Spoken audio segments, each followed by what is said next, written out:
Okay, the first item on our agenda, item A, is the consent agenda. And there are several items. I'll read off the items we'll be voting on.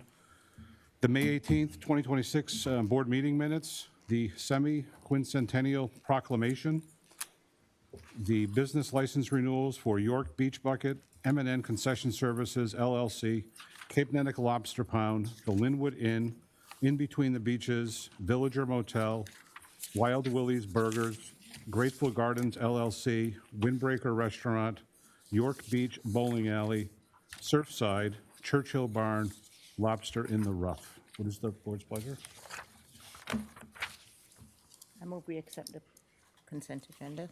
We have a motion by Marilyn to accept the consent agenda. Any second? And a second by Marla. Any discussion on the motion? Robert? Could we, does it make sense to pull out the semi-quincentennial, boy, I don't think I said that right, proclamation, and maybe read that?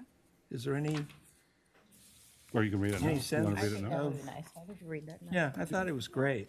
And- And I do know that the executive director of Old York is here, if you'd like her to read it. Oh, that'd be even I'm sure better. she'd be happy to And as she well. knows how to say that word better than I do, 'cause I've heard her do it.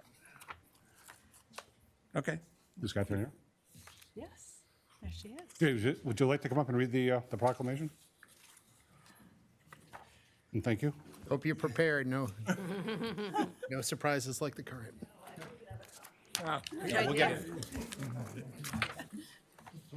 There are a few words different, so make sure you use that one. Like, yep, from the original. Oh, gosh, that's I'm missing that. treacherous. Make me work for it. Shall I begin?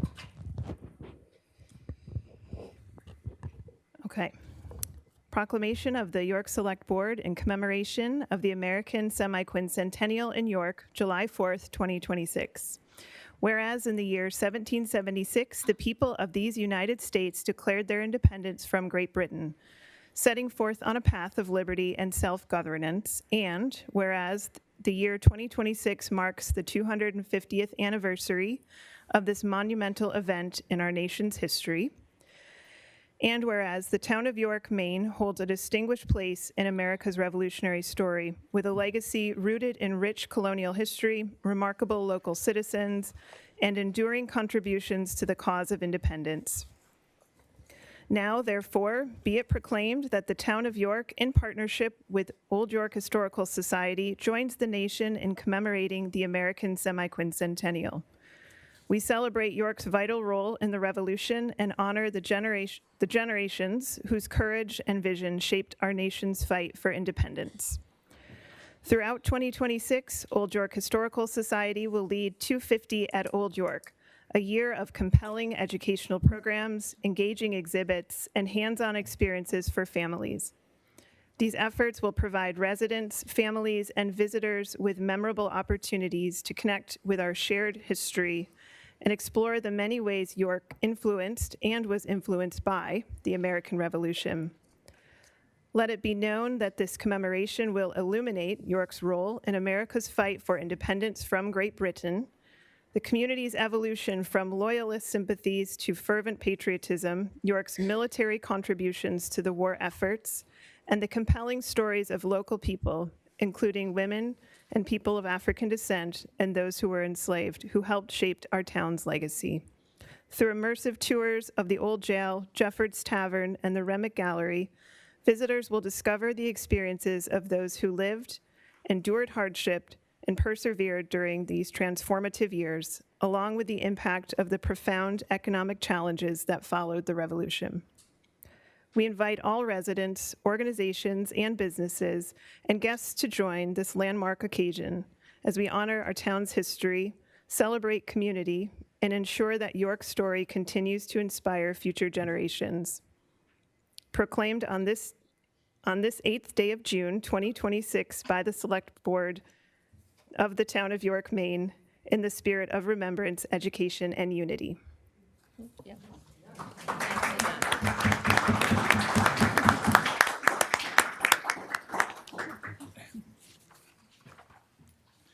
Any other? I have something on the minutes. Yes. that was wonderful. I hate to speak after that. On the minutes, page 3 of 7, number C, Town Manager's Report. The first bullet point says that June 9th is the follow-up election. And I wonder if a better word would be the state election, because since we decided not to have a follow-up election to reconsider local things, I think maybe a better description of the June 9 election is state. So I'd propose that change. Go Accept. there. No? Yeah. Yeah. Any others? Marianne? And along with that, the following sentence, absentee should be spelled absentee, it's missing an S. And on page 4, under Citizens Forum, in the top of page 5, I think Kathy O'Donnell's first name should be spelled with a K versus a C from her email. Is that correct? With a K. Anyone else? So call the vote on the consent agenda. Robert? Yes. Marilyn? Yes. Marla? Yes. Marianne? Yes. Chair votes yes. Motion carries 5-0. Chair's report, I have nothing to report this evening that wouldn't be covered by the manager or throughout our agenda tonight, so I'll go to the manager's report, item C on our agenda. All right. So we just had an election. We're going to have an election tomorrow. So the state primary election, 8 to 8 at the York High School Gymnasium. So this is for those that are wondering why there's so many elections in a year. This decides who the general election candidates will be for this November for the major parties.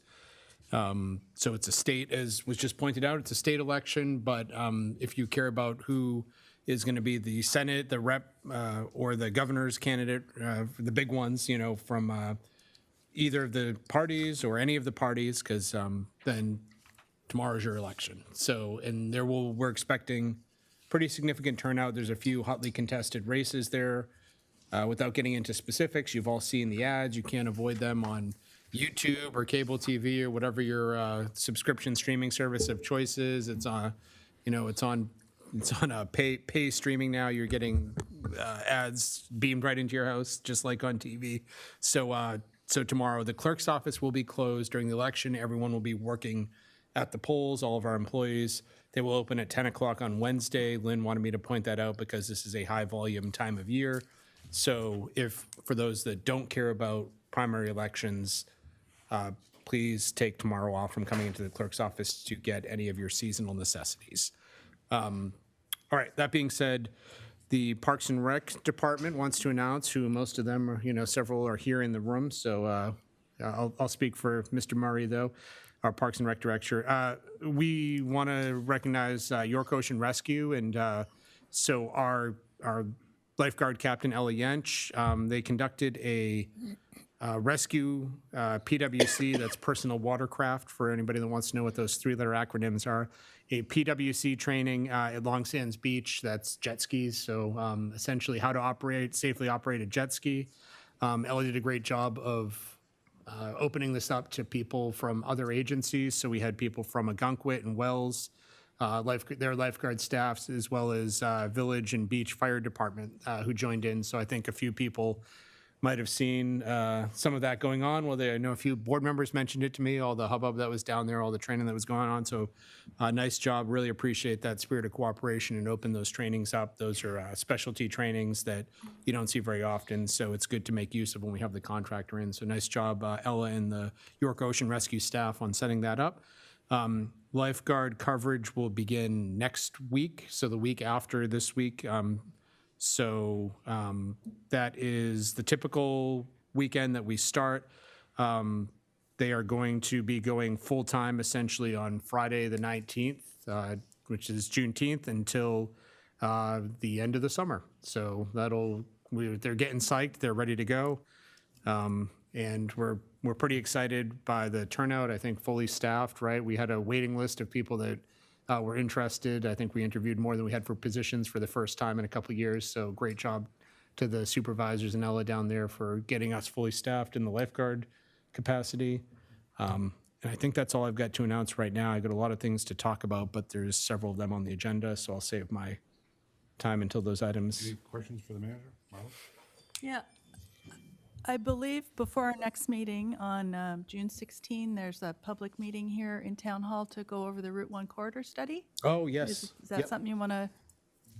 Sure, let me just make sure I get the Might time be and date 6 right. I PM saw the ad already. here. It's on our website, so that's great. I noticed it pop up on the front page. Yeah, so that's the Route 1 corridor study that SMPDC is doing. And it's at 6 PM Tuesday, June 16th, and it's here at the library. So it's going to be in this room, I'm assuming. Planning director is not here, I don't think, but yeah, it's in this room at the library.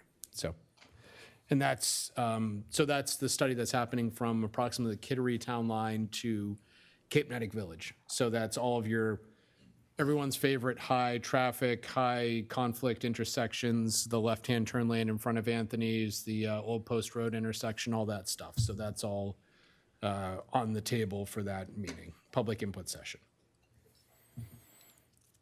Robert? Yeah, so a couple of months ago, the police department was here, went through the procedures, the process they use for the flock camera system. And at the time, they said that they would put the procedures, the process up on their website, which I don't think they have. I've not seen it It is, as of today. like 2 weeks ago, I think. Let me make sure before I go into the mat on that one. Hold on. There's a flock camera icon, but there's no process they follow in terms of doing searches and how that. So, if you go, yep, so if you go down on the left-hand side of the York PD website, Yeah. the bars, the menu bar on the left, Yeah. all the way at the bottom, there where it says flock camera, Yeah. that page has been changed. It now has 2 subpages underneath it. So when you click on it, it's going to let you either click to the transparency portal, which is what, the generic, the number of cars searched in the last Yeah. however many days. But then the ALPR policy, and that's their standard operating procedures. Okay. It is, All right, I'll take a look at it. yep, it's 5 pages long, and it's all the rules and regs, their internal policy on how it's used. Okay, thank you. Yep. It was not at the time, you are correct. It was only, Alex recently added a second directory under there a couple weeks ago. Yep. Okay. Any other questions for the manager under his general report? So the on the radar, are there any matters the board members like to bring on the radar sheet? When we move to the forward of the agenda, because it's always at like 10:20, we never really. get Yeah, I the think time that we should get. board members pointed out that it's really hard to collaboratively to discuss items after you've had a 4-hour, 3-hour-long meeting, so 4-hour tonight, so. In response to concerns from that board member, we're now throwing it at the front of the agenda. So the beginning of the York Village Revitalization Project's not on here. Also, with that project, we talked about creating a communication plan. That's not on here either. I think it's something we need to do this summer so that we're ready when it starts in, I guess, October. So those 2 things I think could be added. Also, I didn't see on here, but I may have missed it, the flag banner policy that we have begun. Yep. Sort of, but have not That finished. gets sent to the attorney for review. It hasn't come back, so I would put that on the next meeting or the Yeah, it's first. just July. good to have all that stuff on here so that we don't miss something. And I think we're currently working on a website for the village project. Initial phase of that, we're gonna be doing door-to-door for everybody in the neighborhood once that's up to collect contact information. So I'd say in the next couple weeks, I know we had talked about it internally, but haven't been out and hit the ground yet, but to get contacts for all the property owners, businesses, and things like that. So people should expect a friendly town face with a clipboard at their door. We don't need information right then and there, but we'll give them how to get on the mailing list for the project, how to get updates and things like that. So probably in the next 2 weeks, I'll report back at your next meeting. How about that? It'd be nice to have a communication plan, so you tell us all the things you're doing so that we can communicate that to people They can click who on it. ask questions. Yeah, and Yep, maybe we'll catch something you missed. sounds good. Anyone else? Okay, thank you. So now we're moving on to item D, awards, the Energy Advisor.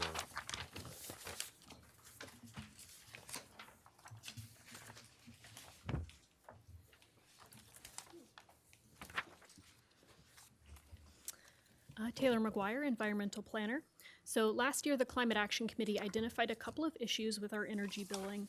As further conversations and kind of diving into those issues, we released a request for proposals for energy brokers earlier this year. We received 3 bids back. The first from Competitive Energy Services. The way their fee is structured is based on per kilowatt hour. It's an advisory fee, so that fee is fixed regardless of which supplier they select to help us to get into contracts. The second is Titan Energy. They have 2 different varieties of compensation.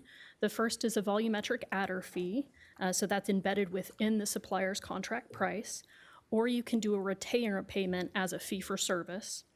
That would be up to the client, that's us. And then the third was Sparrow Energy Group, and they are compensated through, it's executed through the contracts and fully disclosed prior to any agreement. All 3 bids are fairly the same in terms of ongoing account management, bill auditing, market intelligence, and contract performance monitoring throughout our contract terms. And as such, the Climate Action Committee has chosen to recommend Sparrow Energy Group. This is based on some of the conversations he had that went quite into detail. He's the only applicant that presented immediate actionable items, despite all bidders receiving the same information. He is a local and appropriate sized firm for the scale of work that we're looking into. The other 2 are national. And we just found his proposal to be clear and the representation of his work to be well received. Any questions? Have any questions for environmental planner on the topic before us? Mark? I have one. The contract that's being proposed with Sparrow, what would the term of that contract be? So there are a couple different options. So he's not a contract.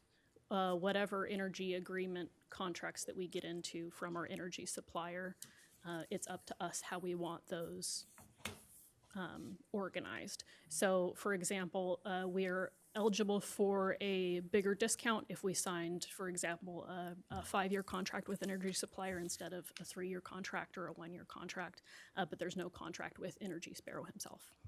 Oh, okay, the way it's drafted, the proposed motion here, I was under the impression it was, I moved to award Sparrow Energy Group a contract to service the town of York's energy broker. I apologize, I just worded that poorly. So we're essentially designating him as the person who will be doing the brokering for us. So this is like he's getting something. I think the question was raised last time when we brought it before. How was this selection done? So we kicked that back to the climate action, to the planning department within the Climate Action Committee to interview people to make sure that there was a competitive selection process done because this individual will be being compensated by us. So I guess we're awarding finding fees Would there to be an him. agreement between the town and Sparrow? No, So it's just sort of a verbal or a one-off? he works on. If I was Sparrow, I would want It's by something. contract basis. So as we I sign understand an the work energy, that he's doing. as we energy contracts would be supply with the town, but- a supplier contract with him, his agreement comes with that contract. So if we wanted his work specifically on just a couple of accounts to get into one contract, we would utilize him for those services, but we wouldn't necessarily have to utilize him for the remainder of our account services, if that makes sense. So it's all wrapped into whatever energy supplying contract is proposed. Okay. Are we ready for a motion?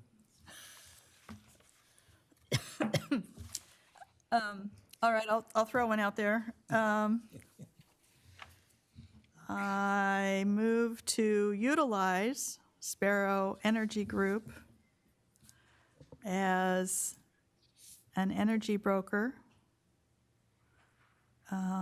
to provide the town of York with recommendations for energy contracts, such specific contracts to be reviewed and analyzed by the town. Would you be ready for a motion? By the town. Yes. But isn't it a town's energy, there, I mean, it says to review an analysis of town energy billing, so that has to come in there somewhere in what you're proposing them to do. No? Sure, would you like to Sure. second and modify? Just to add, to review and analyze town energy billing, because that's part of what you're wanting them to do. So you have a motion, you can second it. Yes, We I can second. amend it. Just amended. So, Marla made the I'm so motion, Marilyn confused now. seconded. No, you're And it's- recommending a suggestion. Yes, I'm making a suggestion that you, okay with if that? we can Yes. add. So we're good, so we're good with adding okay. those two words to the Yes, tail of it. okay. Any further discussion? Can you repeat the motion? I didn't write it down. Our recording secretary. Yes. It's already in the So you're good with cloud. it. So I can call the vote? Anyone else? I'll call the vote. Robert? Yes. Marilyn? Yes. Marla? Yes, Marianne? Yes. Chair votes yes. Motion carries 5-0. Thank you. many things. Okay, now we're on to reports. The first is Sawyer Park plan and presentation on their draft master plan.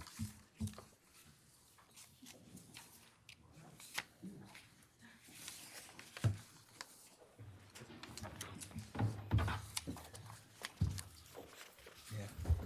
Be careful. I know. It's treacherous back there.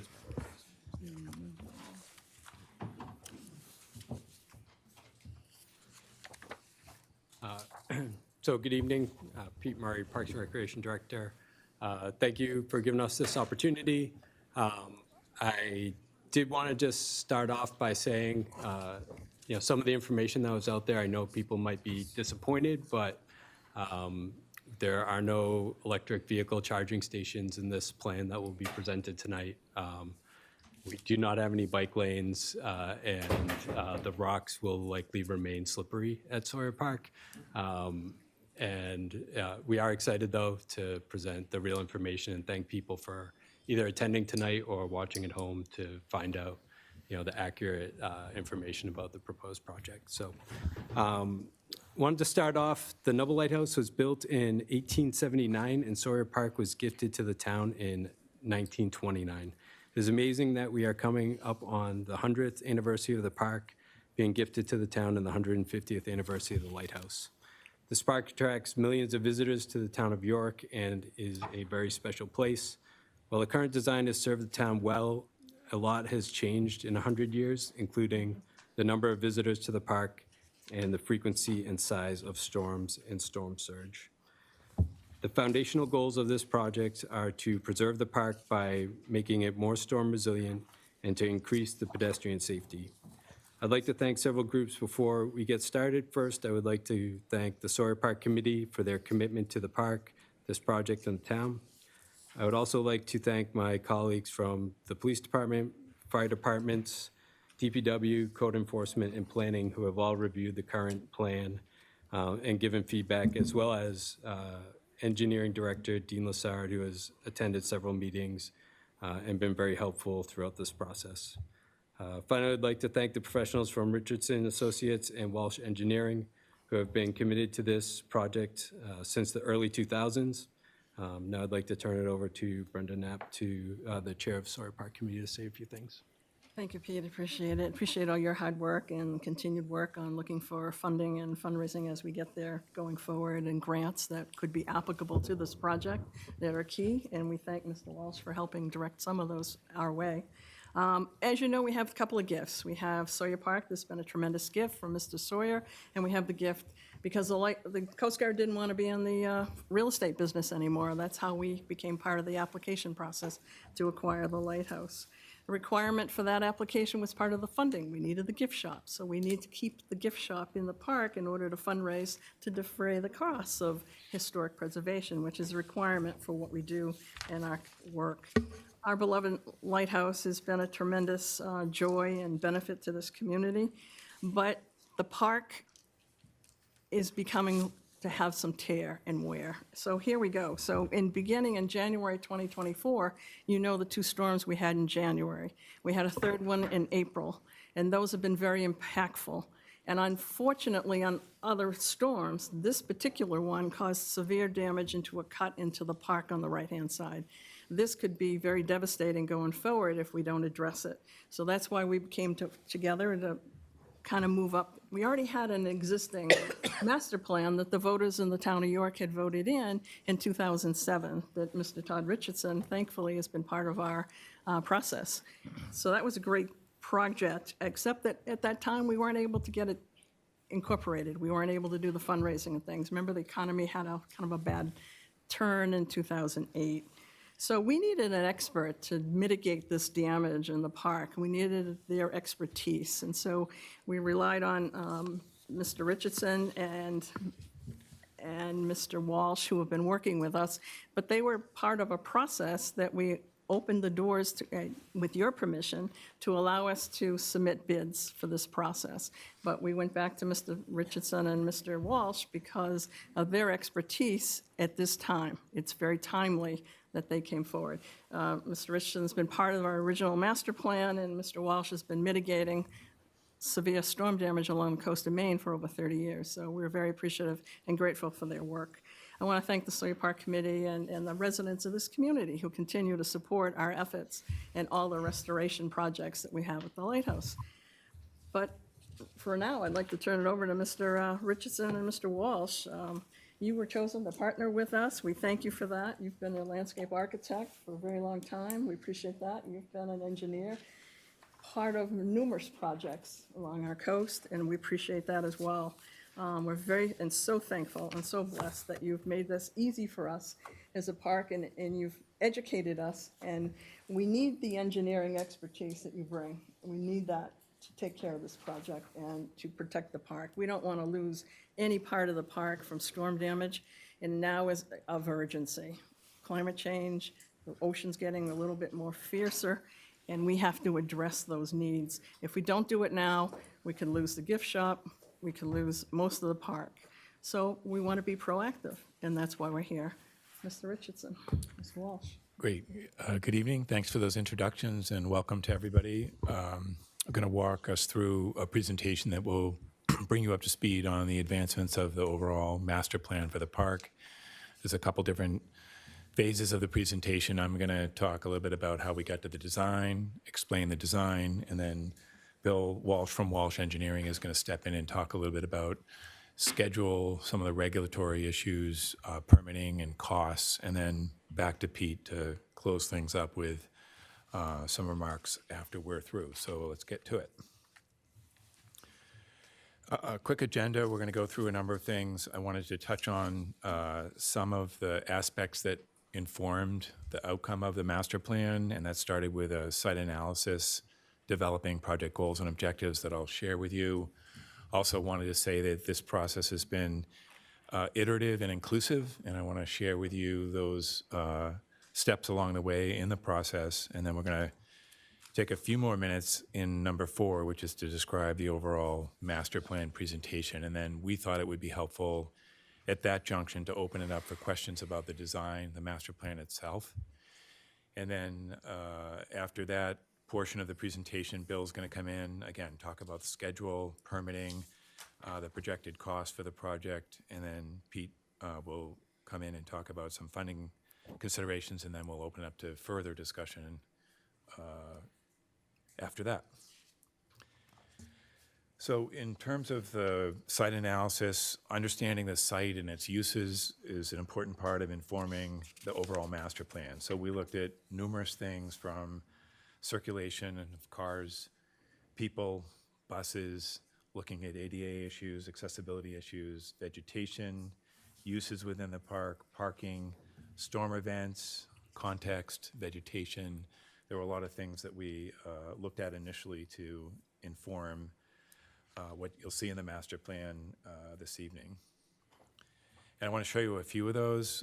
This one on the right-hand side of the screen talks about pedestrian circulation, and I'm not here to give you all the ins and outs of that, but one of the things that was significant in our findings was that there are a number of safety issues in terms of people intersecting, or people in cars or people in buses in the way that you circulate through the park.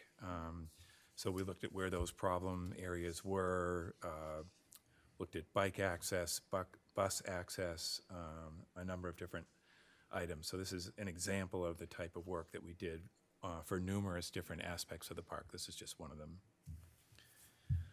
Another one that was noted earlier was the resiliency of the park, and Bill's team has done a lot of this up and down the coast, but these are some of the specific technical maps. Something that might draw your attention to is the 100-year flood line indicated with a red line here, and then there are indications in orange here of previous storm damage that's happened within the park itself. So it would take a lot to go into all the details of this, but it was important that we looked at some of the issues of resiliency and storms as an important part of the park. And we did use the Maine Climate Council's projections for stormwater levels, looking at Army Corps, DEP, and some of the standards that are used to assess that and respond to it. And I'll talk about how we responded to that in just a minute. So here's some pictures of those storms, the back-to-back storms that are so familiar with people, but pretty serious degradation and impact to the park. So one of our goals was to enhance resiliency and adapt to climate stresses or stressors. And there were a number of different things that will be included in how we do that, from the way we handle stormwater management to the elements within the park that resist some of the wave energy, to native plants that will do better on a site like this than other types of plants that aren't typically seen along the coast in stabilizing existing shorelines. So there's some photographs of that resiliency. In terms of improving circulation and parking, pedestrian safety came to the forefront, as I mentioned, looking at more improved car, bus, bicycle circulation. Some of the road widths and parking areas are not to what you would expect to see as a standard, so there's a lot of confusion within the park as to where buses stop, where people are backing up, where people are walking. And on several accounts, we saw people, near accidents with people stepping out in front of a car behind a bus or something like that. So we saw a lot of improvement possibility in terms of safety, circulation, and parking. Secondary goals, there were many, but universal accessibility, looking at ADA access as well, and then looking at clear signage, unified furnishings, amenities, beautification, and things like that were also addressed in the plan. Just to touch on our process, it was iterative. We worked closely with the Sawyer Park Committee, meeting many, many times. Some of those meetings were open up to abutters and neighbors, so we did have people from the neighborhood and abutters come to our meetings. And then back in January of 2025, I think I was standing here with most of you there when we presented the park some time ago, I guess about a year and a half ago. So what I'm showing on the screen are just a number of iterations where we learn something and we change something, we learn something and we change something. So we think the process really helped to shape and improve the park and meet people's needs and address people's concerns. We'll learn more about that tonight, but it was an iterative process to that end. Here's some other examples. The plan on the left was the one that was most, the one before the one you're going to see this evening. So this is the plan, and I think what I'll try to do is just start out at Nubble Road and work our way into the park and try to treat it sequentially. So out at the Nubble Road, one of the things that will note if you know the park is that the current circulation coming into the park comes in at a diagonal right through here. And what we're doing is we're changing the way that the road comes into the park. There are crosswalks and sidewalk access for people that come from the neighborhoods, and right now there are no sidewalks that lead from the neighborhood into the park. We're organizing the parking. We're calling this the lower parking here, number 2. There's an existing wetland that exists here, and one of the changes most recent to our effort was to keep that area open and green It also provides some buffers to the cottages that are over here and this residence over here. There's also another buffer of planting identified by item number 3 here for the resident that's in this particular location. This is Fox's Restaurant, as many people are familiar. There are crosswalks that allow people to safely navigate over to Fox's or from Fox's over into the park in this location. 15 basically remains unchanged. That's for staff parking for the gift shop. 14 is an area for cyclists to position a bike. There's also an intended bike rack out at the point there as well, but there's one by the gift shop. There's some suggested changes, minor changes to the gift shop. 16 is indicative of a viewing deck, and we also think that that could offer opportunities for the gift shop in nicer weather to spill out and maybe have some of their displays out on that deck, in addition to visitors using the deck to view. Area 11 right here is intended to be an outdoor gathering space, and that area is made level by a revetment, which is part of our stormwater strategy, resiliency strategy that exists along 12 from way out on the point here all the way down and around here to manage some of that storm surge that occurs, particularly on that exposure right there. There is a dedicated bus pull-off now so that guests can come by bus and get off in the vicinity of the gift shop and that open space that I was telling you about, the gathering space number 11. And then we've changed the circulation where people can get out of their cars and get on a sidewalk, but that sidewalk leads to what we're calling a promenade. So this area here is an area that is set forward to the view and has a buffer from the parked cars. Right now, most people get out of their car and they stand right in front of their car and look out. So we're trying to create opportunities where people can really have an enhanced experience here. So these are large areas with benches, 1, 2, 3, 4. And this being the most prominent, we're hopeful of including some interpretive displays in this area here as you look right out to the lighthouse. The sidewalk does create a loop. It comes all the way around and down, and then you could come back up to the gift shop. In this area over in here, we have a few things going on. 4 is indicating the team has looked at the turning radii for trucks, so this is a service access turnaround for Fox's Restaurant.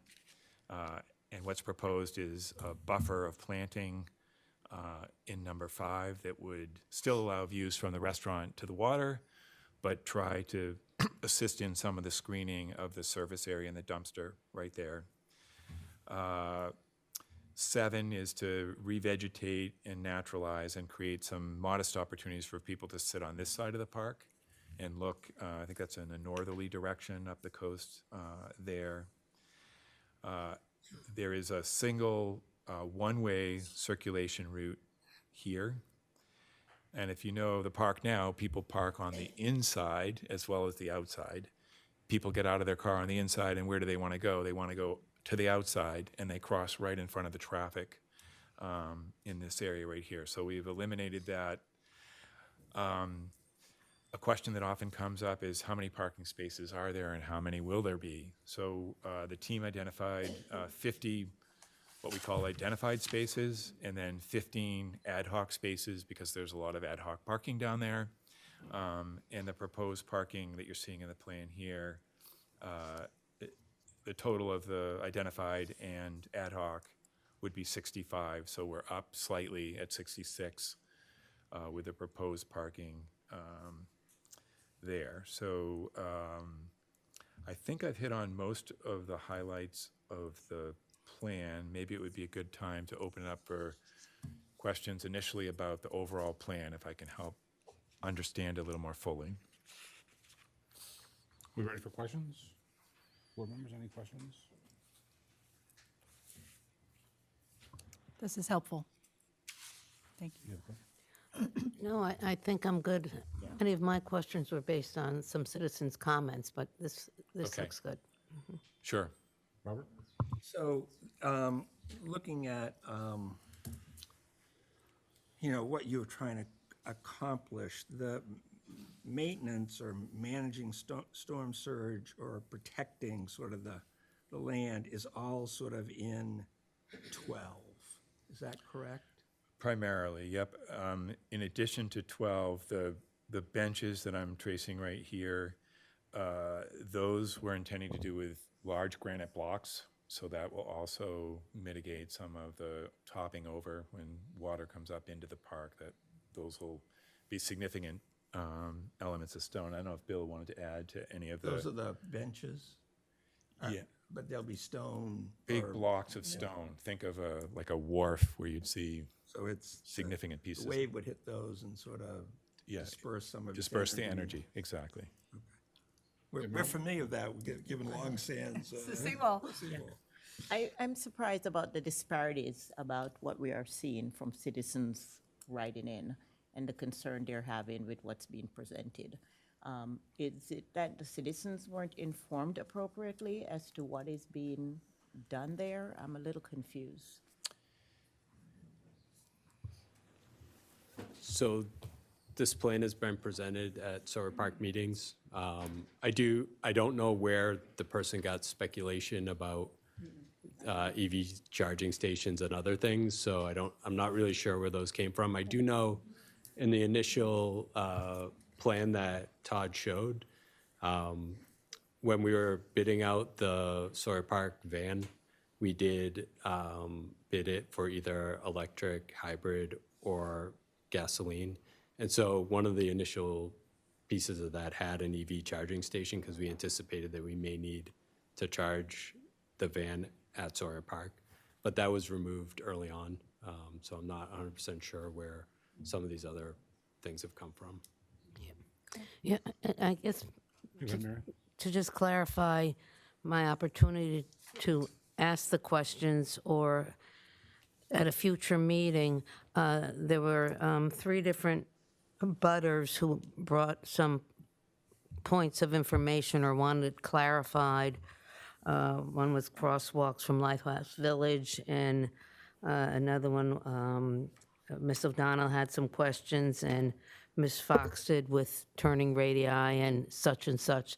I don't want to bog us down now with that, but I thought those are points that would be helpful to be answered before we go even further with the project. We'd be happy to answer them now. If you wanted to raise them item by item, we can go through Yeah, go them. ahead. So if you could read the need for clarification, so I know what I think there I'm was, you clarifying. want me to summarize or you want to do it? I could read the letters, but I thought the town manager was going to Well, read the letters and Well, you're then, asking a question about the turning radius at Lobsters, or Fox's Right. Lobster I can Pond? address that Yeah, if you'd like me that to was start one. there. Yep.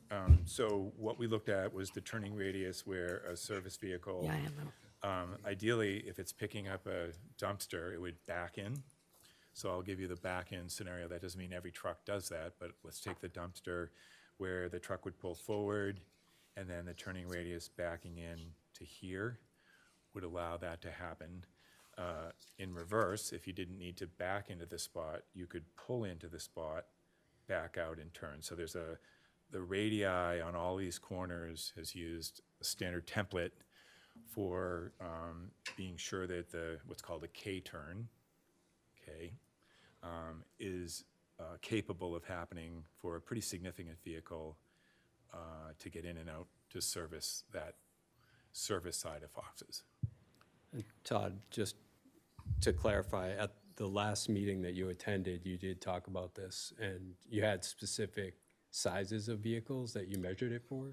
I'm not sure if you have those with you Yeah, I tonight. but- don't, unless Charlotte can help me out here. I know that we looked at a larger vehicle that was larger than a standard Cisco truck. I forget what the length was.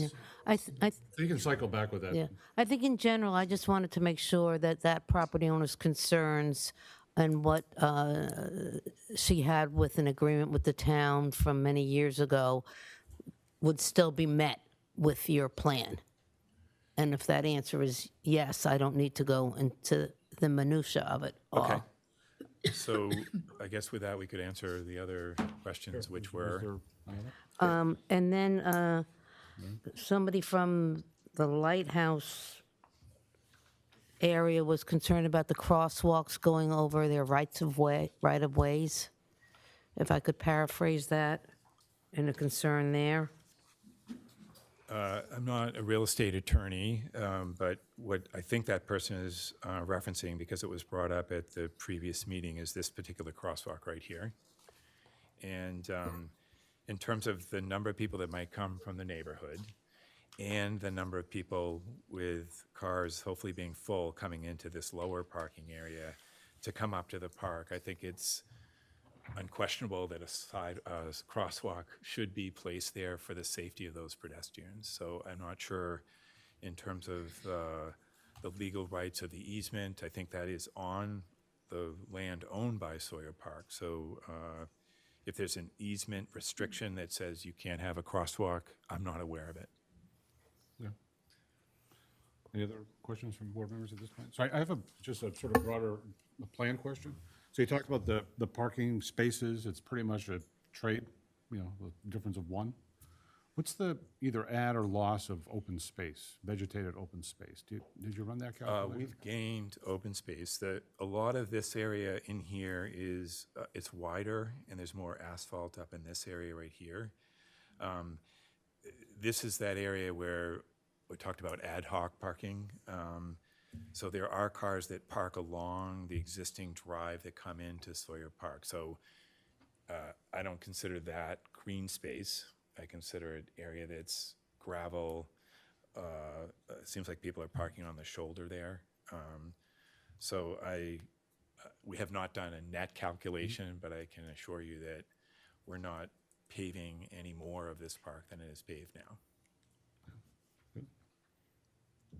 So I don't think we see any follow-up questions, so you want to move on to the Yeah, next I'll hand it over to agenda? Bill, and Bill can talk a little bit about the proposed schedule.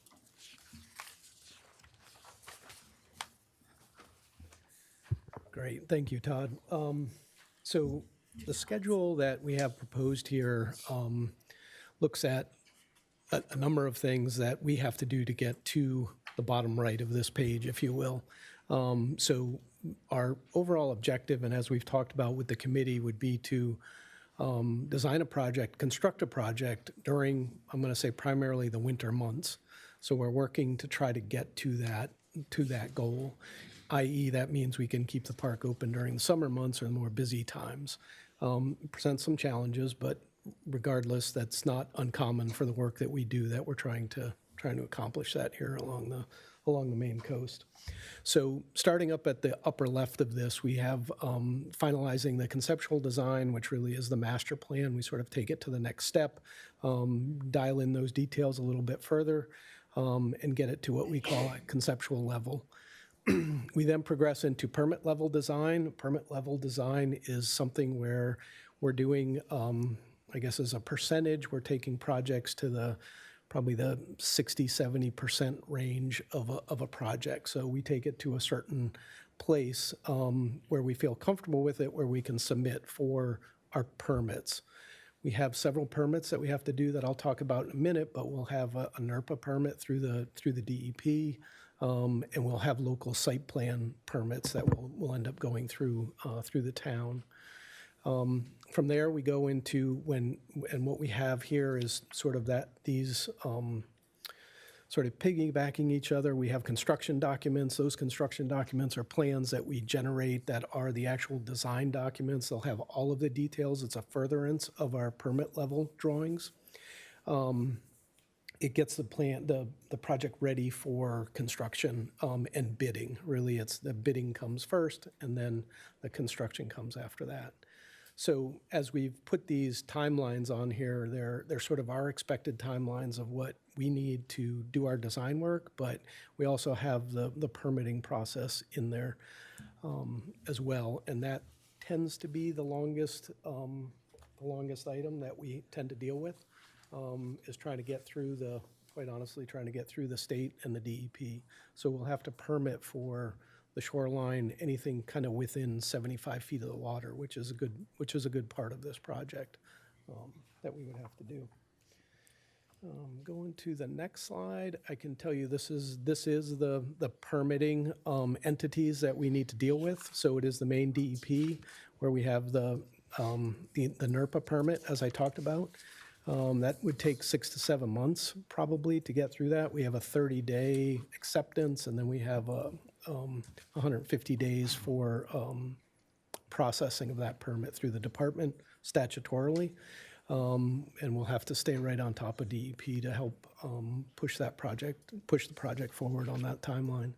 We would have the town of York in there as well. That would be our planning board process, if you will. We expect that to be about 2 to 3 months. That would be somewhat overlapping, if you will, with the NERPA permit also. Moving on to our cost estimate. So at this point, we have a master plan that Todd presented, and we've based on our best judgment, put together these estimates.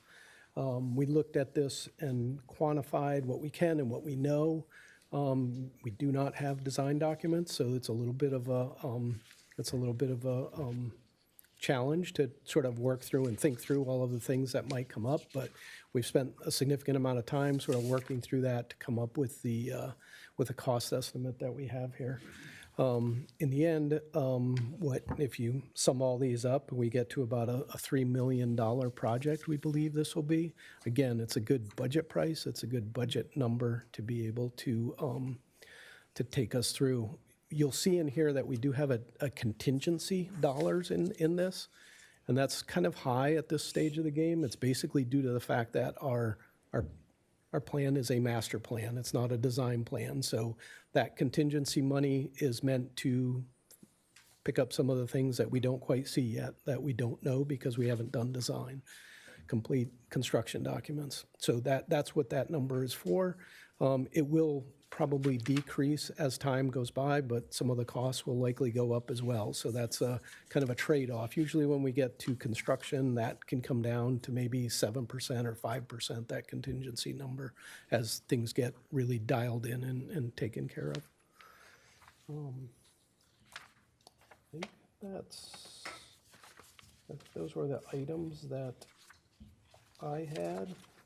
I think I'll turn it back over to you, Pete. All right, great. Can you just forward the slide, because I think the next slide on the presentation. So this is where the conversation, gets pretty real. We looking at that $3.1 million project. We feel like over 10 years, based on historical information and how much the gift shop has made during the time that I've been here, and what I'm confident that we can do each year moving forward, is that we can do about $100,000 over 10 years, or each year over 10 years.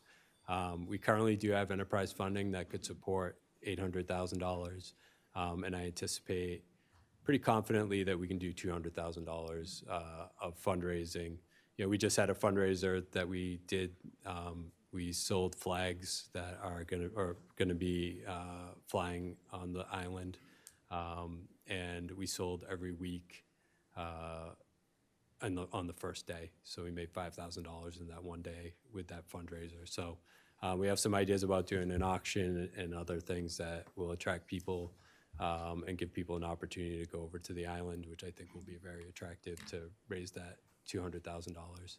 But we are looking for either taxpayer support for the other third of the project, or we are very hopeful that the grant that we put into Maine DOT will come back and support a significant amount of this project moving forward. I think one of the challenges with that grant is that the construction actually has to be finished by September of 2029. So if we stall the project, it creates a challenge for actually meeting that timeline if we get the grant. And we won't know for sure if we get that grant until September. So, looking at the timeline that Bill outlined, and what we're hoping to get, not necessarily tonight, but at some point from the board is, do you feel confident enough about this project that it makes sense for us to start to move forward on the permitting level design, and potentially up to construction level design? Because we can fund that out of the Sawyer Park enterprise account, and that would, bring down the total cost of the project. That being said, though, if we didn't feel confident that this project would be moving forward, we wouldn't want to use that money at this time for that expense. So happy to answer your questions and go from there. Questions? Robert? So just a couple. So the permitting piece, DEP's the big one. How long is that permit good for? A NERPA permit is good for 4 years to start, 7 years to finish. Okay. So So you've got 11 some, years. 7 years in total. Oh, 7 7 years in total. So usually the town, I don't know exactly what York is, but usually they're about 18 months, 2 years. It's in that range. So you kind of have to time them. Generally, we go after the NERPA permit first and then work the local permit. So when we looked at the design, that section 9 and 12 was the part of it that helps with storm surge and maintaining what we have.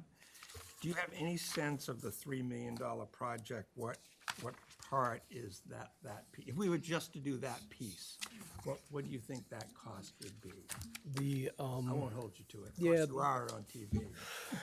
They will. I'm gonna look at Lena real quick. Yeah, it was somewhere just slightly less than $1 million, I think, was where we were at with the resiliency project. And I think of this as very large boulders that will be placed along there. I think they have to be done. I think the important part of this is they have to be done well to fit into this landscape. Colors, sizes, choices all have to be made along the way. So just in general, I mean, I like the plan, and I like the plan. I liked it before. I like the plan. I don't like the piece about the town coming up with money. So from my viewpoint, it's a $3 million project, and you've got 800,000, so you need 2.2 million. I know you're going to try to find it other places, but the bottom line sort of still is 2.2 million. And to me, the project, that piece of protecting the land is critically important, that 1 million. But the rest of it is really like a want as opposed to a need. And right now in town, I mean, we've got the seawall we need to finish, which is another 6 million in 3 to 4 more years. We've got York revitalization to do and figure out what we're going to do in phase 2. So, I mean, we've got projects we have to do. And to me, and those have been ongoing for a long time. So this sort of comes in back of all that. And so maintaining it is important, but the rest of it, I'd have a hard time getting comfortable with sort of now. Just my view. So Peter had his hand up, but then other members. Yeah, I'm wondering if, I don't know what conscious thought went into the 10 years, $100,000 per year revenue offsetting potential borrowed money. Was that a committee discussion? Was that you guys at the staff level with the gift shop, looking at gift shop revenue? And is that, to get at Robert's point that he just made, is that subject to maybe increasing by encumbering the excess revenue from the gift shop for a longer period of time to reduce the total amount of tax dollars or general obligation bond not supported by tax dollars, So I did get estimates on what a bond would be if we pushed it out. So I do have estimates with me tonight that have 10, 15, and 20-year. Is there some reason that the longer than 10, either you didn't think it would work, or I'm just curious, or was there not that level of thought kind of put into it yet? Well, the level of thought mostly was that based on other projects that we've worked on, that we've primarily discussed 10-year repayments. So I've been using that as the rule of thumb. And as far as the $100,000 goes, yeah, it's essentially what we as a committee feel comfortable that, based on track record, that's about what, we have, no doubt that we'll be able to pay back. And that was a committee decision, Brenda, with that everybody on the committee was, or at least the Absolutely. majority of the committee was comfortable with that kind of number getting thrown about. Yes. So that's one thing we could look at. I don't know if that makes sense fiscally or financially, but that's an option to ratchet up the potential, self-supporting project and ratchet down the amount of taxpayer support. I don't know if that gets us to 100%, but for future discussions. Marla? Thank you all for this. As Robert said, I like the plan then and I like the plan now. I think one of the things that we've recently experienced is that with regards to the cliff walk, we didn't mitigate as we should have, and now we're in a really bad situation there. And I don't want that to happen at Sawyer Park. So I think it's really important from a safety and a future with regards to storm resiliency, that this be an important and a priority project. Granted, we have other projects. But I do think about the cliff walk, and I don't want this. I don't want there to be a big storm and people drive up and there's a yellow piece of tape across the road. If we can prevent that for everyone, residents, visitors, foxes, neighbors, I think that would be a good thing.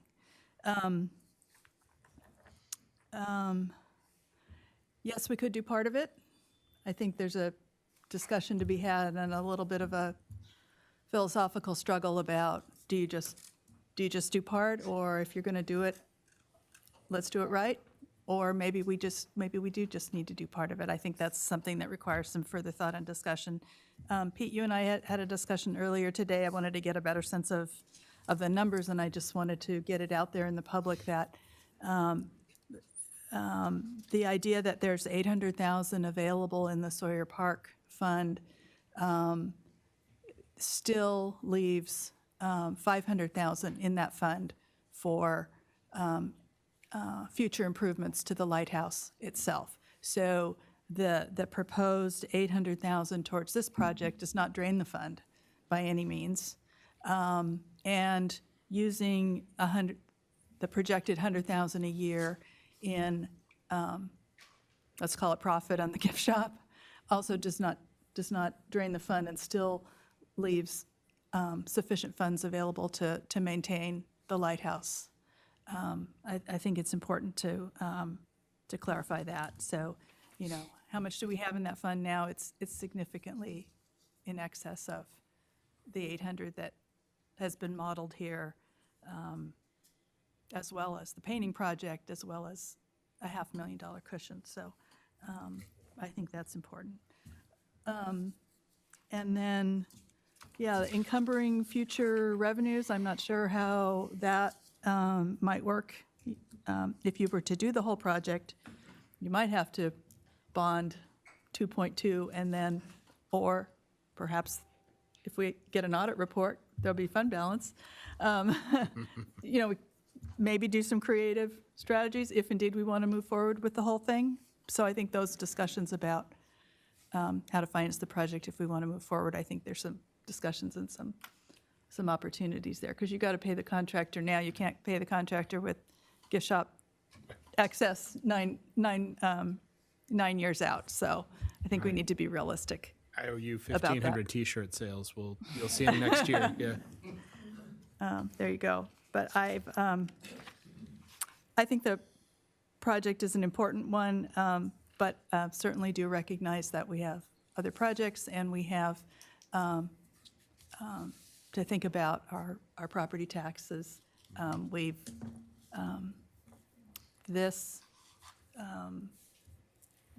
Sawyer Park and the Nubble Light are iconic, and they're a big key to this town's identity, and it's an economic driver for this town as well. So these are challenging discussions because there's conflicting, points of view and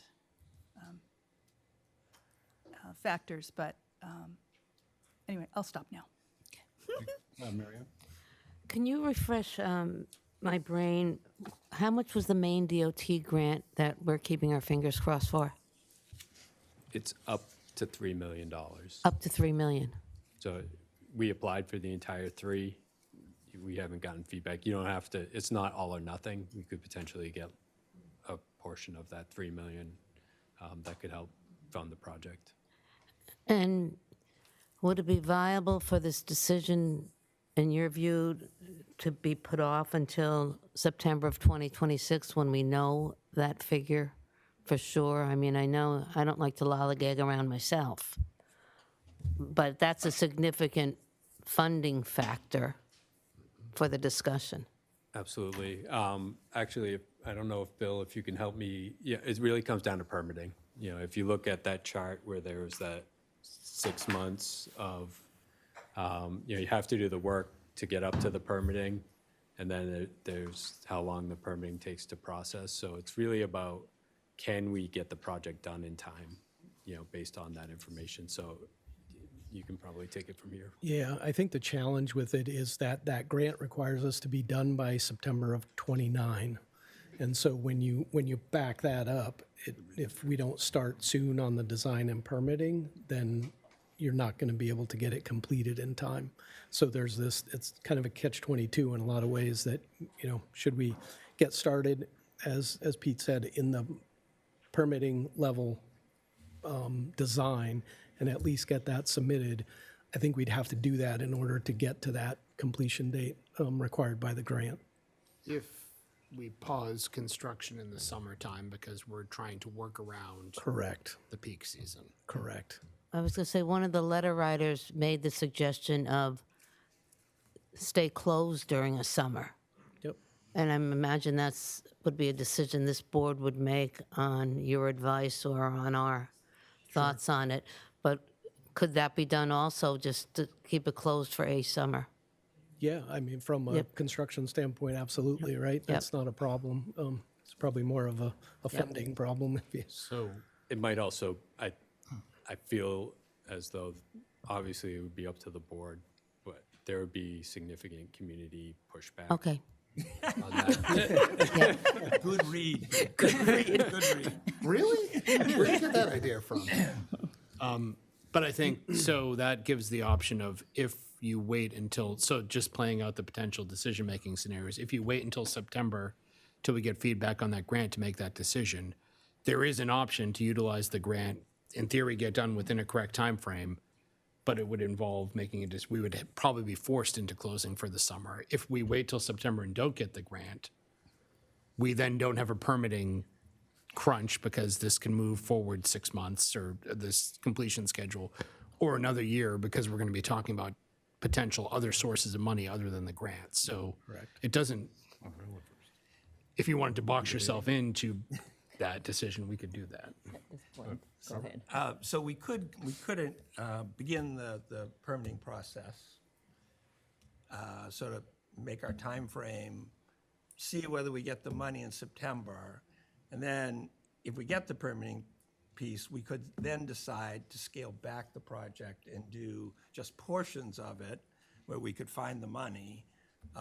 So it doesn't preclude us from narrowing that focus. correct, Yeah. correct. We Yeah, I need think, to develop the second level of documents, the permit level design documents, before we submit the permit application. correct, yeah. And that's going to cost money, right? And so Correct. maybe it's that piece Yes, What will that cost? that we're, it's around 200, it's about 200,000 of that. Yeah, when we had this situation with the paddlecraft dock, we had some external sources of funding, and that's a simpler project, right? But we went ahead and applied for the permits, and then hoping we get those, then we can make decisions right. about whether to move forward and whether to whether to put this in front of the voters in some structure form. And the Sword Park Enterprise account does have the money to do that now. It's just the challenge of it becomes a risk, and obviously people worked very hard for that money to have it potentially not, be used. It's a huge, huge sunk cost and waste of money if the project doesn't move forward, and that's painting the structure or redoing some lighthouse work or something like that 5 or 10 years from now that we'd be giving up. Correct. Yeah. So I support the project that you brought forward up to this point. I mean, I think it's a vast improvement over the earlier iteration we had in the room. Was it 6 months ago? Maybe it was even longer ago than that. A year and a half ago. Year and a half. There you go. That's how my clock is moving really slow. But I appreciate the work that the committee's done and you, Peter, with your staff and, your team you've put together with Todd and the other Todd in the room, and Bill. It is a good improvement. But I'm also just concerned about the cost to the taxpayer. What's the best way we can slice it to minimize that if possible? Through all the different scenarios that board members talked about, manager as well, that have been out there. Because it is, as Marla mentioned, I mean, it's iconic of what our community is and who we are. I mean, so many people identify with that lighthouse, and it's on its way to the dark, deep space. It was one of the many documents that was picture of it that was placed on that satellite that's going out somewhere. Voyager 2. Yeah, so I mean, it's just, when you put, so many people put so much time into preserving it, maintaining it, talking about it, supporting the project, that we need to preserve that icon and that historic monument out there on Noble Island. But it's just the cost and how do we get there? So is it state grants, federal grants? Are there other, federal entities that have grants? I don't know. I mean, you're the professionals, and Bill may know, or Todd, or others, but you're probably looking at all those.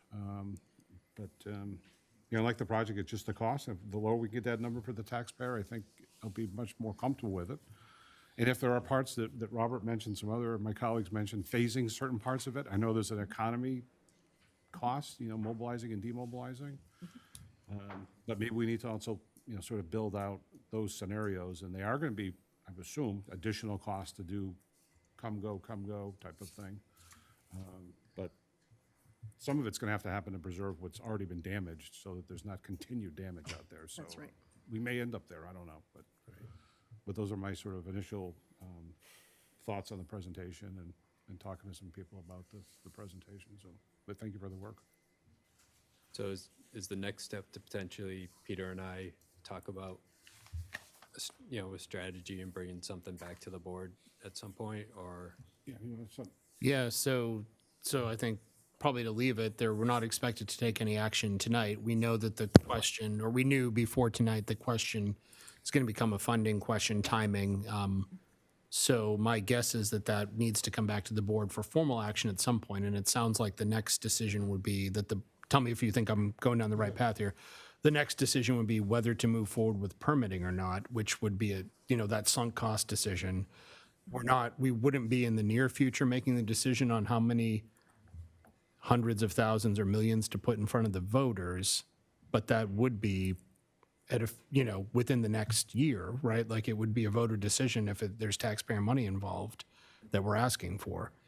But the sunk cost decision is going to have to happen before that. So I think the next step would be talking about the permitting phase, and you've got to get me and three out of 5 board members comfortable with spending money, and that they are comfortable, and hopefully the whole board, with asking if there's a taxpayer ask coming from it, that it would be supported both by them, the budget committee, and the voters. So I think it's not impossible. It's just a little bit of a task we've got ahead of us. And then the timing, I think, will come back and maybe give some options in a couple different scenarios. That would be my guess. Is that what the board is thinking? So, yeah, I think that's a good summary. To me, it kind of feels like you've iterated on the plan, now iterating on the financing and the process. Yep. That makes sense. So I have a question for Bill. I'm going to put you on the spot. Okay? So the state grant, say it's awarded, and there is an award, but for whatever reason, the work isn't completed by the timeline, or what's the penalty, or how does that work? I mean, do they not give you they give you like tranches of cash throughout, or deposits throughout completion of work, or is it? I think they do. I don't know for sure. My guess is that you would get paid for the work that you Like did. 25, 50, 75? Right. Okay. But I'm not 100% sure on that. I think we'd have to clarify that. The only rabbit with hole I'm DOT. going down on that is if we got that. I mean, a lot of other towns are probably in a similar situation. I don't know how many have Yeah.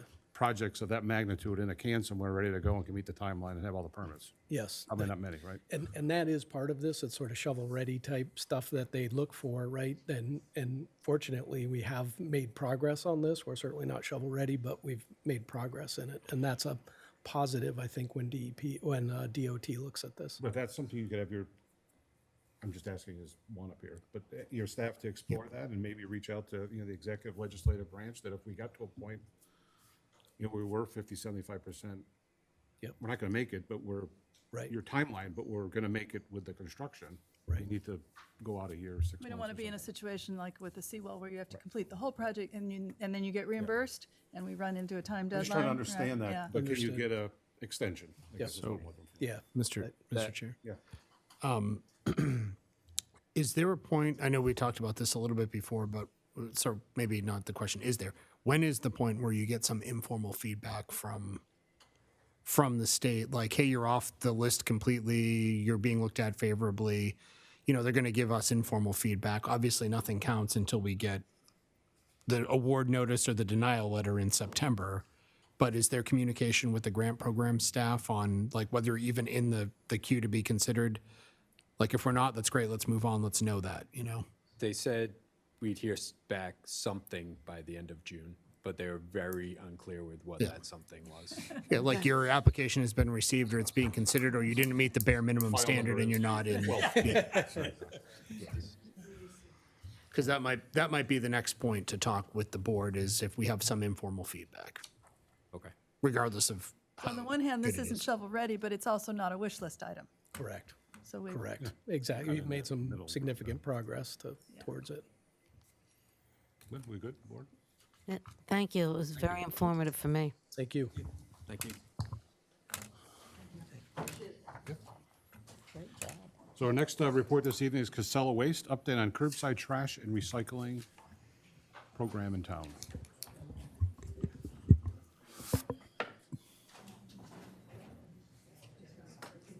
Anything written from Tim on Casella?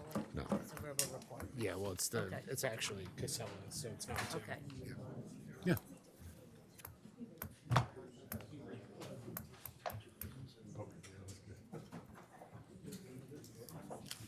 So we have Tim DePirio, our DPW superintendent. So Tim, you want to just kick it off and then have your folks introduce themselves and? Sure, yep. Like you said, Tim DePerio, Superintendent of Public Works. We have a couple gentlemen here tonight from Casella to explain the upcoming changes to our curbside waste and recycling program collection. So I'll let them kick it off and go from there. Chris Parker, Division Manager for Casella. I'm Chris McHale. I'm the Market Area Manager for Casella in the southern half of the state of Maine. So I can start with it. So we will be this year automating the curbside collection in York.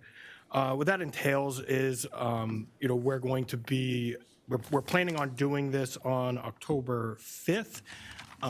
So everybody will be getting delivered carts within the town.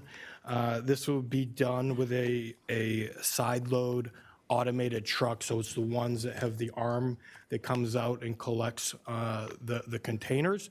It will also be done with a split body truck, which is different than I think you've seen in the past. So the same truck that picks up the trash will pick up the recycling. There's two compartments with it. We do have some videos that if you guys are interested in putting that out there, so people don't think that we're mixing the two together. We can provide that.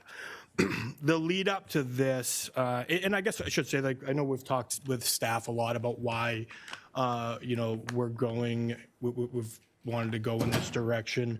The biggest contributing factors come around. It's a more efficient way to collect MSW and recycling. It's also, we've had challenges staffing the laborers on the backs of the trucks. And the biggest reason is safety. The most serious injuries we suffer within this industry typically come from someone riding on the back of a truck. So that was our motivation in moving in this direction.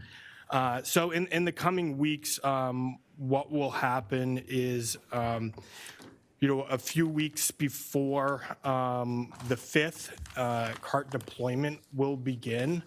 So residents will be given two carts, one for trash, one for recycling. The lids will say there are 2 different colors. One is for the MSW, one is for the recycling. Also, on those carts, when they go out for deployment, there will be a bag attached to one of the carts that has some educational material in there on, how to use the cart, where to place it. You don't want to put it behind your mailbox. You want to separate them. And just to kind of give, the resident an opportunity to understand what's going on. After we deliver the carts, I should say the manufacturer delivers the carts, working with us closely. They record each house they deliver to, and track that. And update us every day on what they've completed. We'll end up asking the residents not to use the carts until the deployment is done. It can take up to a couple weeks to get the carts delivered. So there may be a period of time where we're asking them, please don't use the cart yet, because we don't have the arm truck out there. And then we start collecting. And when we start collecting, you have the full support of Casella out there. We're going to put resources in the field. We'll put additional, trucks on the road if needed. We're going to have supervisors, staff out there. If people aren't doing what, is designed, we'll put stickers on the carts, letting them know, what they need to do in the future. The biggest thing is we want everyone's trash to get picked up. So we're going to make sure that's happening, whether people are within compliance on how to use the carts right out of the gate. We do that for it usually takes us a few weeks, up to a month, before people really start getting the hang of it. But we'll stay out there and be diligent through that process. And I can say there will be hiccups. There will be a few issues here and there. We will be happy to work through those. It usually takes maybe a couple months before everything starts running pretty smoothly and everything is going as we want it to be. But we have some education materials that we can get out there. We'll also be updating the app, the Casella app that we've given out with details of what's going on. Residents can, if they didn't get a cart, they can call Casella directly, or they can message through the app if there's any issues at all. But yeah, I think that's everything I had as far as an outline of what's. Would you like to take some questions? Because I'm sure we have a lot of questions. Yeah, sure. Anyone want to start off? I'll start. So you said there will be 2 carts that's given. And is there a way to put labeled dates on there as to when residents, do you know when your hard start date will be? So it could be put on the cart, so residents don't have to say, oh, am I supposed to be putting it out today? Or nope, it's not today, it's another day. Is there a hard date that you could have, that those carts will have like something attached to it that tells residents that those? Yes, it will be in that package. That will be on the the information package that we give, is when to start using them. Oh, okay. I want to make sure. Miriam, then Marla. What is the typical biggest hiccup? And the reason I ask is if we could perhaps avoid it. The biggest hiccup. Oh, there's the biggest pickup.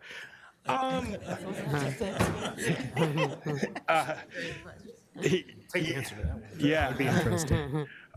It's, some of the challenges we face are where people bring their trash out to the road, a road that we don't currently drive down. And now they have to get the cart to a designated area for us to be able, because the truck can't fit down the road or for whatever matter. That tends to be out of the gate some of the biggest obstacles we face. We try working with them, whether there's a consolidated area they can leave the carts. We can back in off the road and sometimes pick them up in a certain area. But yeah, we will we'll work with that. There's if there's any one ways, or back downs.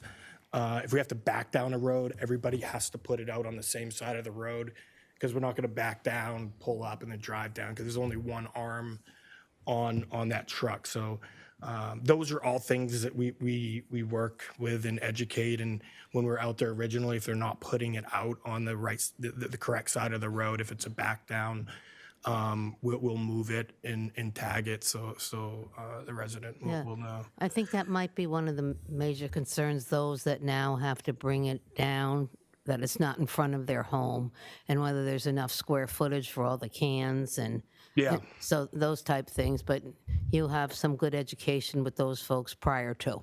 Yeah, we're currently going through the road eval for the second time, and want to make sure that we're able to find resolutions and make sure we have solutions for those residents that they can get their trash picked up. Yeah, thank you. Do want to give you guys credit. I think on at least one of them, one of those roads, possibly more, that weren't going to get service have been removed from working. I know that you reached, or some of your staff had reached out to the road and said, okay, what can we do here? And it was a minor concern that could be addressed. So I do want to say that Tim could direct, I can help and Tim can help direct the right people. So if there's that list of 18 roads now, not 19, but any of those roads that are interested in talking with the town, they can reach out. Public Works, either Public Works or Casella can direct them as to what the issue is. I'm not going to say that every road can fix their road, because if they could widen them the right width, they probably already would have done that. And there's some constraints in some of the lanes and alleys that there's just not enough physical space there. But definitely, if there are questions about the kind of piling and that kind of stuff at the end of roads, that you guys can work with them. I know you've done a good job doing that so far, so thank you. Yeah, thank you. I know you're getting a lot more calls now, and we would kind of ask that if it's calls about the routine changes, that those get directed to Casella, right? And then the special circumstances, I think the Public Works Department of the town can help connect the right people to you guys. So. Yeah, absolutely. Yeah, I'm curious how many towns you've converted so far, and do I see that Auburn is happening in mid-July? Yeah, we're doing, so this year we've done a lot over the past 3 years. I think we're probably up to almost 15 at this point. So this year we have done, we've already done Durham. We will be doing Lewiston and Auburn this year, and we will also, obviously you and the town of Gorham. I saw a lot of really good information on the Auburn DPW website that I recognized from us seeing sort of previews of it, and Very similar, so sounds like like we what can we've heard provide and that as, we gave them all that information, so yeah, we can provide that as well. And then I understand there's an opportunity for households to swap out their containers one time for a different size. Can you talk about that process? And then adding on to that is, do you have assistance or about what households can do with their old carts? Yeah, so as far as the old carts, we have worked with municipalities of delivering a roll-off container into we haven't, I don't think, came to a decision on this yet, but it's an option. We could deliver a roll-off container for like a few days or a weekend, and residents have that opportunity if they want to dispose of it. We encourage people to try to repurpose it, whether it be, for basketballs in your garage or whatever, but yeah, for the recycling ones. But it's yeah, so that's an option that we could provide. York is And swapping out to a different size, how will that work? I don't think we've narrowed that down at this point. We talked with Tally and Rick a little bit about that, but the way is just how you said it, was there'd be a one-time option for, everybody would get the 264s to start with, but there would be an option to either upsize or downsize after they've seen and maybe tried that size cart. Okay, but we don't have specifics on that. And it sounds like that's the cart manufacturer who delivers the carts anyway, so maybe they would have to be involved in They'll that have multiple sizes process. available in stock. So, It's a 65 gallon cart, and then a size up is a 96. That's a very large bin. That takes up a lot of space. The smaller size is a 48. And that's, that one is pretty small for a family. Most families, a 64 gallon cart is sufficient. It's been questioned of me also if one can purchase more than one. And is the answer yes, or is the answer no? No. Okay. Now we know. So are the carts, are they serialized to an address? They are. So they would stay with that property if it was sold, presumably? In the initial rollout, we know what serial number links up to which address. What do you do with that info? Interesting. We hold on to that over time. We haven't historically updated. There's some technology out there that tracks that stuff. It does come. It's that comes at a cost to track the serial numbers. We have historically not done that. We manage the cart program, so if a cart goes missing or one gets damaged, that's not on York to cover that So you can cost. find it if, like, Fred took my cart and moved it down to his place? We normally it's know it's just on his easier stuff? to replace them than, yeah. why do you do that? Track people's carts? We I'm do it just for curious. recording to we have it at the beginning where if someone calls up and says, I didn't receive a cart, we can look and say, well, you received this serial number cart, or you didn't get a cart. So that's the initial rollout. Also, if they get misappropriated by a neighbor or 2 streets over, Yeah, but still, that's tracking. yeah. Your concern is privacy? Yeah. It's interesting. Yeah, it's part of the process just to It's make part sure. of the process. I'm just saying, yes, it's part of the process, but it's still tracking citizens. Yeah, it tracks the cart that is given to that resident. Okay. And I I'll could look be into that a wrong, little but I bit believe it's just the address that you have on file. I don't think it's the home. Doesn't have the name of I don't the think it's the person. name or- No, it's address. Oh, just okay. address. Thank you. That's so much better now. So Yeah. So one thing that I want to throw out there is units. So we have a pretty good count on what there are for units, but I think during that initial rollout period, if I could just direct your office staff attention, where we have a lot of multi-unit buildings and things tucked away, there will be maybe a few little surprises where people, where your driver sees a house and people have always put 3 trash bags out in front every day, but there might be a dwelling unit inside of, there might be 2, we might have an ADU or 2 dwelling units, street numbers, things like that. So I know it's not a ton, but there will be. So I think if people, we've calculated and accounted for each service, residents getting service. So if for some reason you don't receive a set of carts for your units, if you have 2 units or something, if it's a duplex and it's not apparently a duplex, for example, that they would contact you folks, right? we typically, You use the if it's an assessors. an Yeah. apartment, we actually go to you and say, are you okay with us delivering? Is this, because we find that there are some unlicensed apartments that the town doesn't know about. So when those requests come in, we actually ask you if it's okay to. I think you guys have the tax assessors. We have the unit list, right? assessor list Yeah. without the names, and that has, like, anyone who has an ADU or anything like that. So a registered unit is a registered unit. If for some reason you don't receive a cart, make sure we have you listed like this.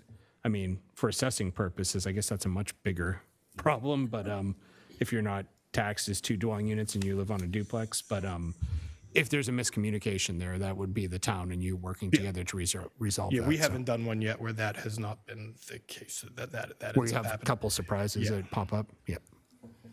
I think we've received a couple of calls at the office so far about their ADUs, and so far, we said, well, let's check your address, and we have the assessor's list, and they're on it, so Good. they'll get so that home will get 4 carts. Also, right, and also an encouragement or 2 if you have something that's leased for multiple reasons or rented separately for safety, for legality, for all kinds of reasons. You might want to, now might be the time to contact us if you want to get trash service. There's still time to work that situation out. There might not be in October, might not happen very quickly. It might take a little bit longer, so. Mary Ann? And again, you said you were going to go door to door, letting people know this is happening? No, when the cart is delivered, the bins are delivered, there's a bag that's attached to it that has all the education in there. Okay, and that's going to be like September, you would say, Yeah. or September? Okay. Middle to end of September. 2 weeks before start date is at the target. Yeah, that's what I think it's going to be. Yeah. We're ready. Anyone else? Thank you very much. Thank you. Appreciate it. Thank you. Thanks, Tim. So our next item on our agenda is Citizens Forum, and Citizens Forum is open to any member of the audience for comments on any town matter. All comments should be respectful in tone and should be directed to the chair. Comments should be brief and to the point, and members of the public shall refrain from making personal charges or disparaging remarks or from verbal attacks upon the character or motives of members of town boards and committees or commissions, of town staff or other citizens of York. Questions that require extended answers or cannot be readily answered at our meeting this evening will be referred to the town manager for follow-up. And the board will also read input received via the Select Board's page on the town website. And anyone who wishes to submit a written request for a future agenda item can do so on the form available at this meeting here this evening, or may obtain said form from the town manager's office. So there were approximately 20 write-ins through the portal, the Select Board portal, and I see a lot of folks in the audience, which is great. So if there were some folks that wrote in and are also looking to go to the podium, if you could just indicate same, so we won't read necessarily your email into the portal, though some had supporting documentation, letters, et cetera, that we all have copies of and will become part of the record. So having said that, how many folks in the audience are here for Citizens Forum? Okay, so there's about 10 roughly, and then there's always 2 or 3 more hands that go up. So I'll start on my left side in the front with our legislator, and then just sort of move behind Representative Sargent, and then across the audience.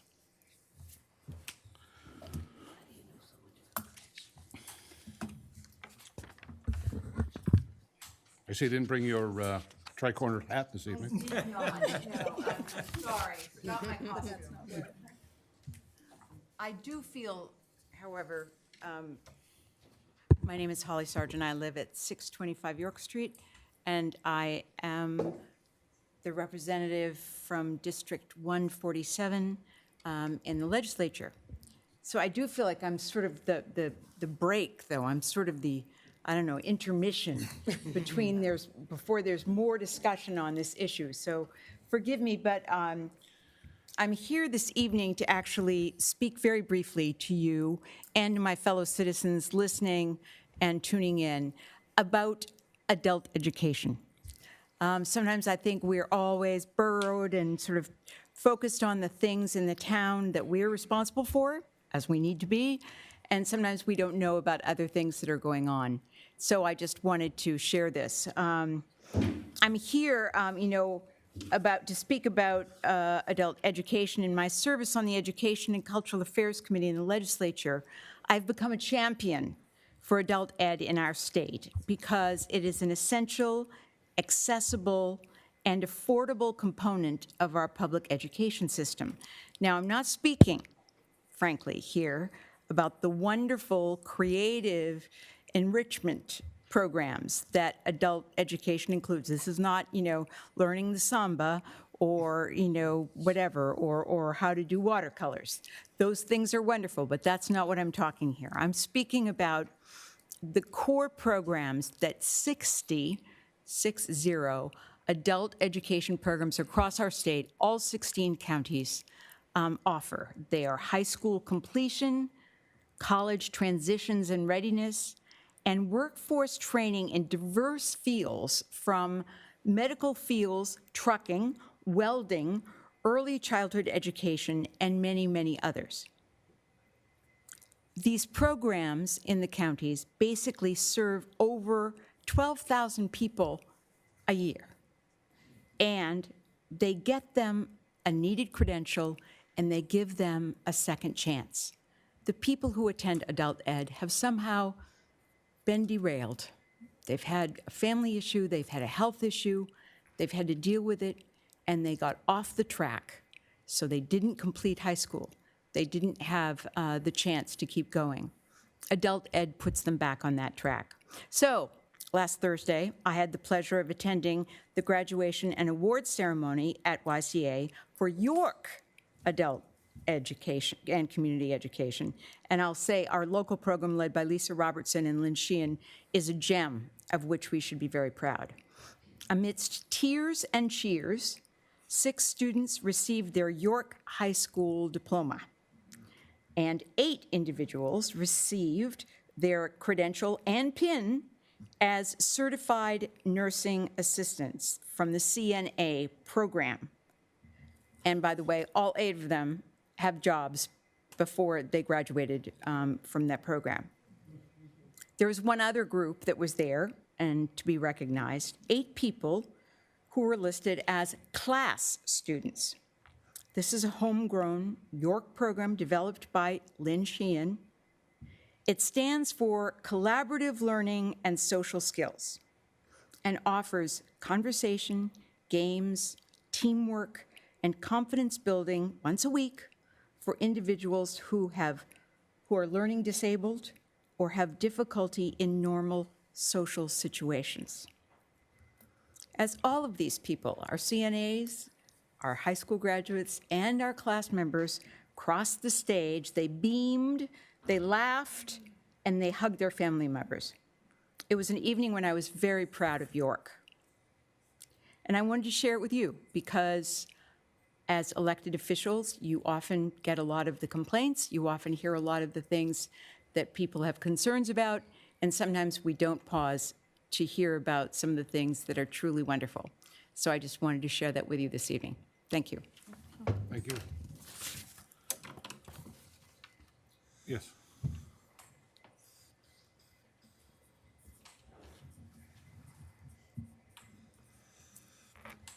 Slowly pass one another. We've both been sitting too long. Hi, Kathy O'Donnell, 183 Noble Road.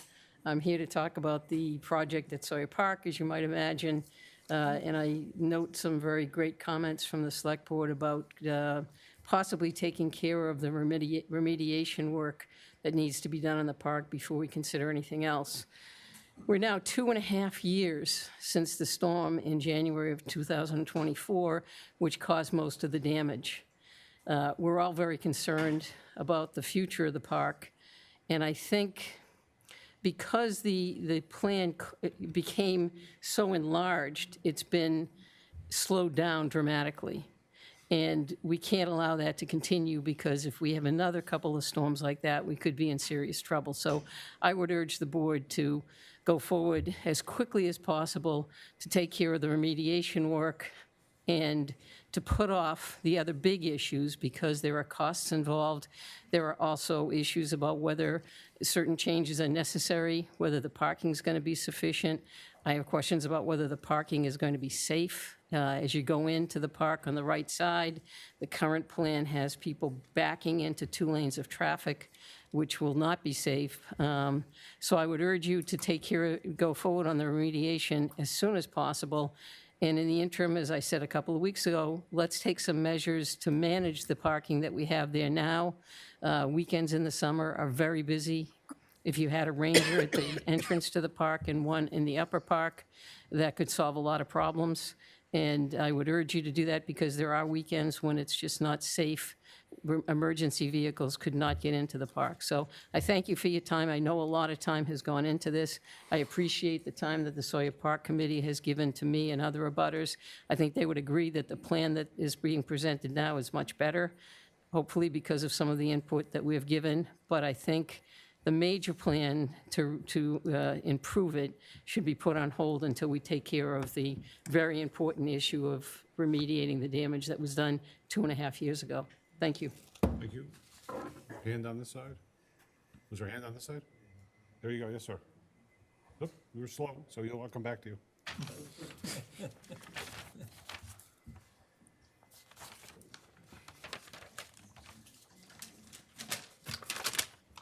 Alex Fedek, 30 Century Hill. Council, could I ask if the stated amount of voters was 30% in the last meeting?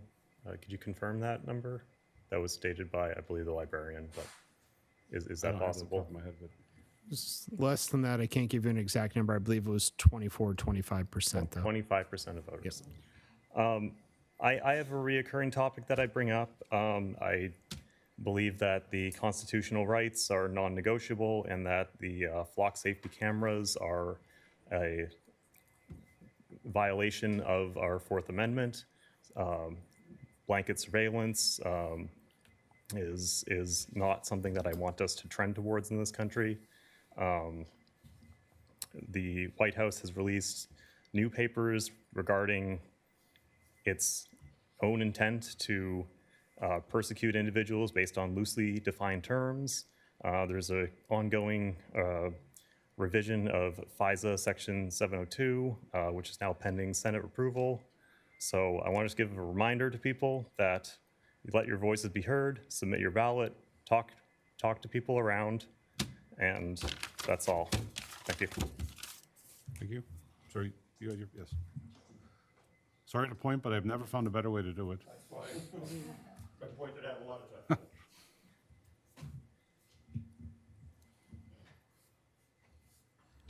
My name is Bill Lyons, 19 Cycat Ave. And just bringing up a few points about the Soher Park project. Being a resident of Cycat Ave, I'm concerned about the moving of the entrance, the proposed entrance to Soher Park to become even with Cycat. If you look now, if you come down Cycad, you have to go to the right and then take a left to get into Soher Park. We feel, many of the residents on Cycad feel that this is going to cause a significant increase in traffic and speeding on Cycad. It's already an issue because a lot of people try to take a shortcut in and out of that area. But just a concern that we've expressed it at the meetings, the committee has heard us, and we appreciate the efforts that the committee has put into it, but just something to bring up. Also, I head up the Highland Spring Road Association. These are private roads of Highland, Spring, Valley, a middle, and the private part of Cycad. And there's a concern too by us residents, because people can go into our area to get around and get out of the area, and that could possibly cause increase on our private roads, which we have the cost of maintaining. Also, when it does get busy on the weekends, they park anywhere they want, the people. There's no control over the parking aspect of it on a weekend there.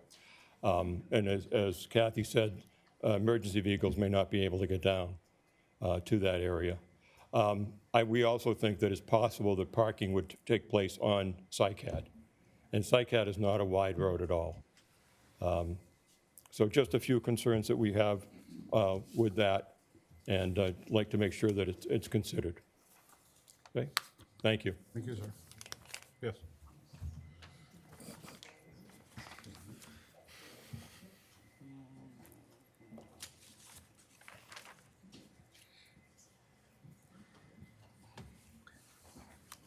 Hi, my name is Tom Hedger. I live at 4 Stella Lane up in Cape Nettic. And I just wanted to take a moment to give appreciation to what Mr. Palmer said and what Kathy O'Donnell has said regarding addressing just the remediation issues that are needed up at Sohire Park. Speaking specifically from a taxpayer standpoint, my concern is that this project may follow the same road as other projects, be it the seawall project, be it the revitalization project, be it the cliff walk project, and that what we're looking at, the numbers now are actually going to start to increase, inflate, be greater than we anticipated, and we may wind up asking the taxpayer for more money. And after the last budget, where we approved close to 19 million in increased budget spending and CapEx spending, I would really like to see a little bit more restraint and a little bit more practice by the board, by the people, in looking at what we're looking to spend. And we should really be focusing more on our needs and not our wants. Thank you. Thank you. So on this side, we're good with this side? No, I'm going to come back to you toward the end. So, yeah, in the back of the room, I'll work to the front. There's one behind you, sir.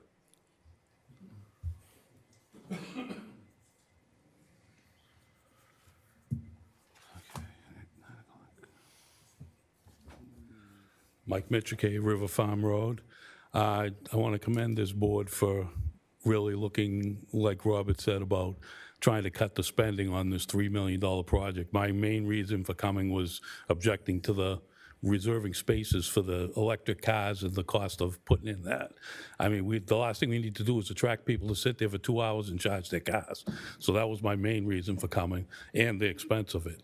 And I agree with my previous speaker about the taxes.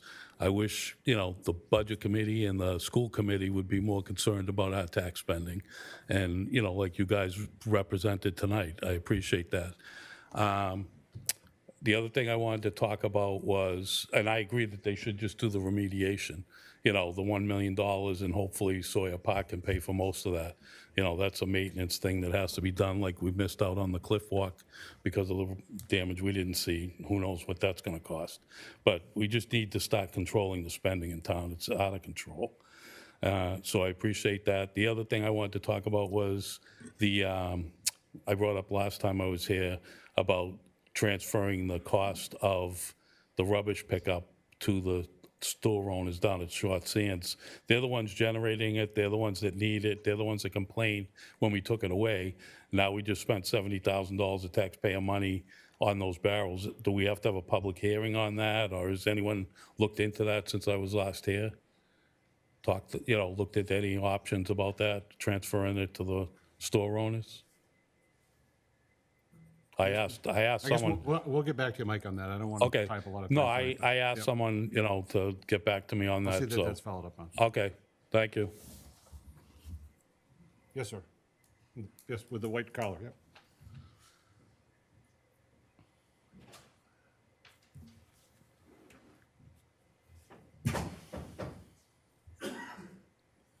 I'm Dick Topping, also from Sycat Avenue, so I think you know what we might want to talk about, but thanks for this opportunity to have me share a few thoughts with you about the Sawyer Park project. I mean, we can all agree, the good thing, we can all agree that Nubble and Sawyer Park is just a treasured resource for the town and needs to be protected. The committee's site analysis that you heard about tonight has addressed needs and concerns, top of which were pedestrian safety, parking congestion. What's not been as adequately addressed is the overall impact of the park's rapidly growing popularity on the adjoining neighborhoods. Specifically, pedestrian safety, traffic congestion, speeding, parking on adjacent streets, as you heard, are significant issues that should be addressed in a comprehensive plan. Several of us here tonight live on Sycat. It's a hilly, narrow street about 1.5 cars wide, serves as walking access for many residents and visitors to the park and to the beaches. Over the past few years, we've seen a significant increase in speeding and an overall traffic volume to and from Sawyer Park and Route 1A. We even had tour buses traveling on the street. And in fact, I was putting these thoughts together last Thursday. I heard a rumble. I looked outside, and there's this big brown Upstate Bus Lines tour bus coming up Cycad Avenue, and got to the end of the street where it turns into a dirt road. And Nicole apparently got cold feet, did a U-turn and went down Cycad. Cycad Ave cannot handle tour buses. It's just a bad situation. As Bill Lyons mentioned, what concerns a lot of us is if you look at the plan that was shown tonight, the exit now is going to go straight across into Cycad Avenue from the park.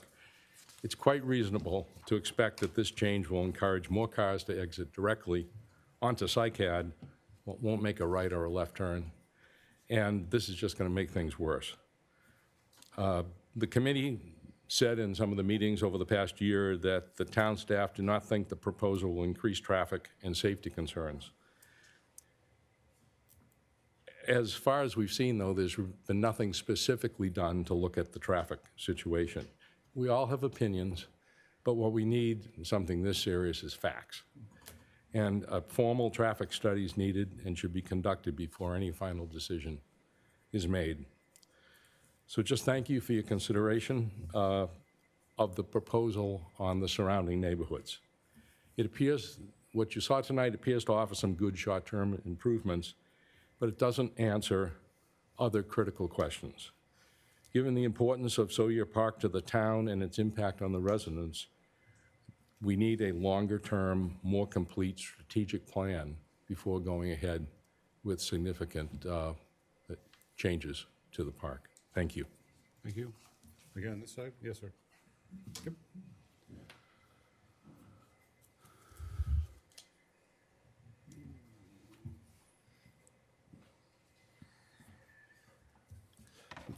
My name is Steve Dunn. I live at 191 Nubble Road. My wife owns Fox's, so I'm not going to rehash all the stuff that's already been talked about, other than I support what Kathy brought up about getting the rehab work done as soon as possible to protect the gem that we all have. There was one item that was presented in the master plan that showed, he talked about a trash truck either backing in or driving in straight and picking it up and leaving. That will work if the town's going to give us permission to put the receptacle on town property. Back in 2002, we signed a consent agreement to move it off of town property. And the way we have a front-end dumpster truck that comes and picks it up. So the other concern there is there are wires right where the dumpster is shown. So that probably not going to work. I don't know if the towns can grant that kind of permission either. So that was one of the items I saw in the plan that needs to be addressed so that we have a real workable access for deliveries, trash trucks, propane trucks, and of course emergency vehicles, because if there's going to be a fire, that's where it is, right at the kitchen entrance. But I believe that Sawyer Park Committee has done a great job in preserving what we have there, and I applaud them for all their hard work and appreciate what you all do every day. Thanks so much. Thank you. Any more on this side? Yes, sir. Striped shirt, and then I'll take the other salmon shirt. Yep.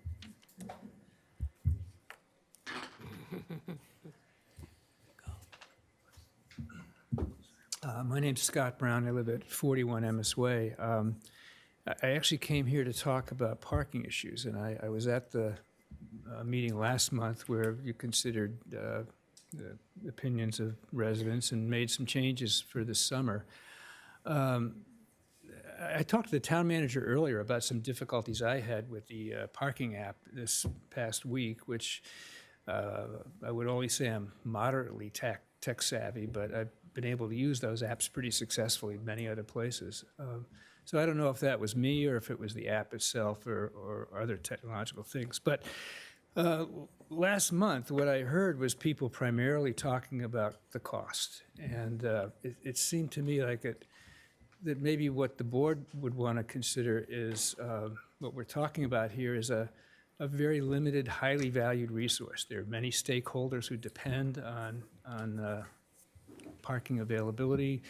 Some of those groups are going to be in tension with each other, and there isn't going to be any more unless somehow the town takes some starts to look at ways to create off-site parking with some kind of a transportation system to help people get to work, to the beach, to their jobs. So I hope that as you kind of revisit this maybe at the end of the season to see how things worked out, that'll be considered. Frankly, I think you could probably triple the price to park there if the only concern was to make it a source of revenue. I'm not suggesting that, but I think that there'd be plenty of people that would be willing to pay more to be there. And balancing the needs of the various stakeholders, I think, is something that's going to need some forward-looking kind of planning. I also wanted to just say quickly, I listened with interest to the Casella presentation, and I appreciated the question about where are the big hiccups going to be, because I'm a little concerned about that. But if I heard them correctly, residents are going to get about a 2-week notice on where their carts should be, and what side of the street, and so on and so forth. I think in some cases there may be some, let's say, site work that might need to be done for some of the people that live in the more rural parts of town. I'm not sure that 2 weeks was really going to be enough in all cases. So hopefully there'll be some effort to try to get information from Casella about what their needs are going to be for placement and sort of what the ground needs to be like, and so on and so forth, a little bit sooner than a couple weeks before the pickup starts. Thanks. Thank you. Yes, sir.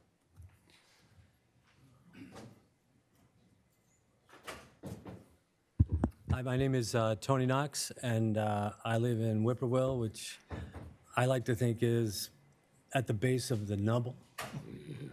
But I think for most people, we all want to take ownership of the Nubble, Sawyer Park, and the lighthouse. I've been on Sawyer Park Committee for almost 20 years now. We've been working slowly, but we're picking up some speed. And we've gone from a small gift shop to a larger gift shop. We've been able to be self-sustaining in terms of maintaining, which is really the purpose of not using taxpayer money to maintain the lighthouse.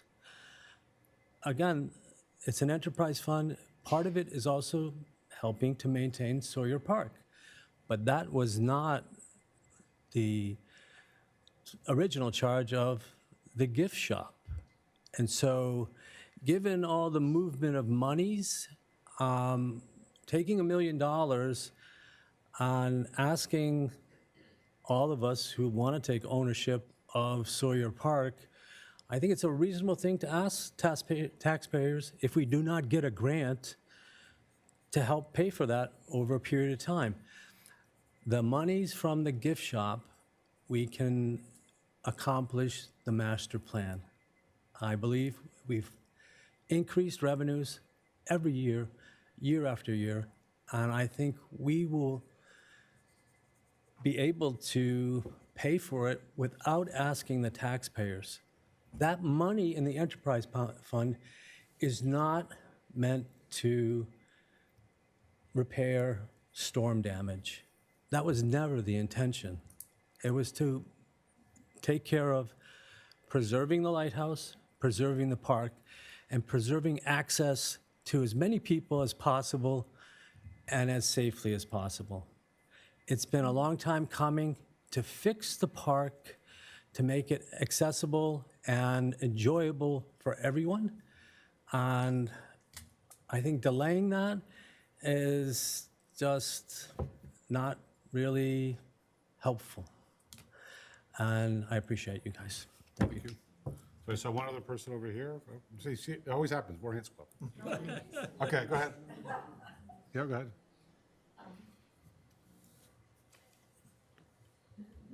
Hi, Diane Ross, 5 Skylark Lane. I'm very interested in the change in the trash pickup and how it's going to actually work. And so while they were presenting, I thought I'll just try to find out how big these trash containers are that I have to lug out, down the driveway and down the street. I don't know if the board's looked at that, but this is Nashua, New Hampshire, so I'm assuming it's the similar company or the same company. So the 60-gallon one, the 64-gallon one that they said was the average, is 25 to 30 pounds empty. Nothing in it, okay? If you fill it, it's 120 to 150 pounds. So, just taking into consideration what we have for rural streets and, private streets that we have here, I think we need, as one gentleman said, to kind of make sure that they've really looked at where these are going to be placed.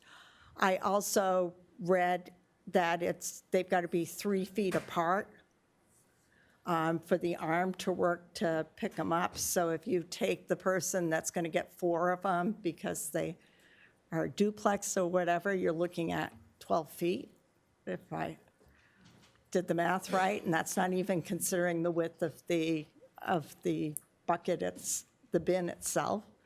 So I'm not against it. I understand how difficult their job is, and I've gotten to know my trash guy really well. But I think we need to look at how this is going to work. And I'm also have a question for the board.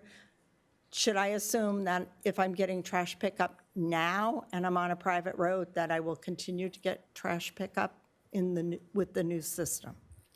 Yes, there are 18 roads that are changing. There's 300 that currently are not picked up in front of their houses. We're adding 20 to that list. 18 to that list. And if I'm picked up in front of my house now, I'm not going All to but be those 18 expected, Correct. even though I've got a smaller truck coming down my street, I'm not going to be expected to put it on the other side. What's your street name? I can, if you. Skylark Lane. Okay, I'll look it up and come find you if you want when you're done. Okay, South. I Yeah. mean, I'm just curious because I'm just picturing dragging it out in the winter with that much weight, dragging it to the curb and leaving it, and if I have to go across the street, through a bit of snow.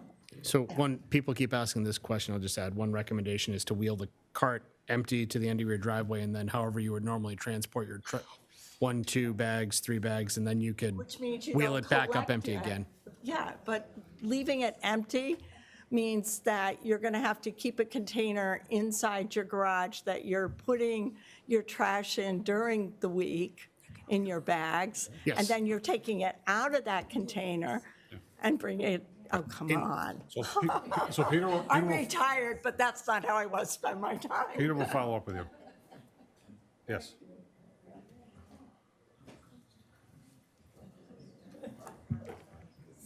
Barry Leibovitz, 10 Horn Road. I just have to comment on your statement there. You're actually telling people that they're going to have to double the space to do that? No, I'm not suggesting that. I'm saying if somebody can't manage to wheel it. Well, but So, yeah, right. exactly. But they're going to have to bring out, they're going to have to store the 2 bins somewhere. That wasn't what I was suggesting. That's what it sounded like.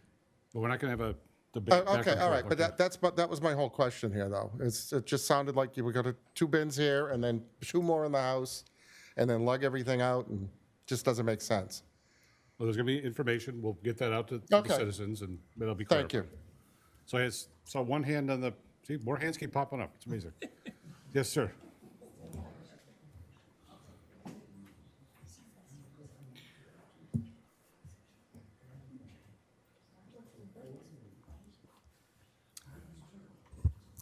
Howard Marcus, 5 Sawyer Park Road.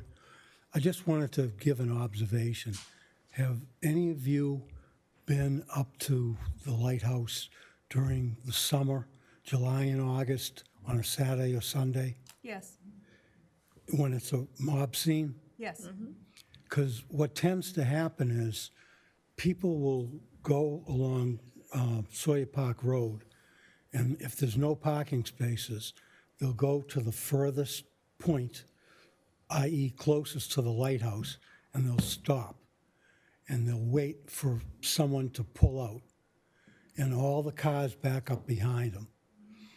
I actually had one day on a Sunday, it took me 3/4 of an hour to get from where Nubble Road intersects with Sawyer Park Road to the right-of-way into Lighthouse Village. People also park in places where it says no parking. They park in our right-of-way, and there's no one with authority there to tell people to keep moving or to tell people who park where there's a no parking sign. And once one person parks where it says no parking, then it's like a free-for-all for people who are up there. Well, if someone parked, I can park. And it becomes a big bottleneck there. If there was somebody from the town, somebody who works at the gift shop that could have authority to make people moving or tell people to move their cars when they're parked beside places that say no parking or where you shouldn't park, I think it would alleviate the mess of cars and people up there a lot. I've been there for over 40 years, so I see it all the time. And it's worse now than it was 40 years ago. But I thought 40 years ago that they really needed to have someone with authority there. And I still think the same thing today. So I just wanted to state that. Very thoughtful suggestion, thank you. Yes, in the back, yep. How many other folks after this? Yeah, yeah.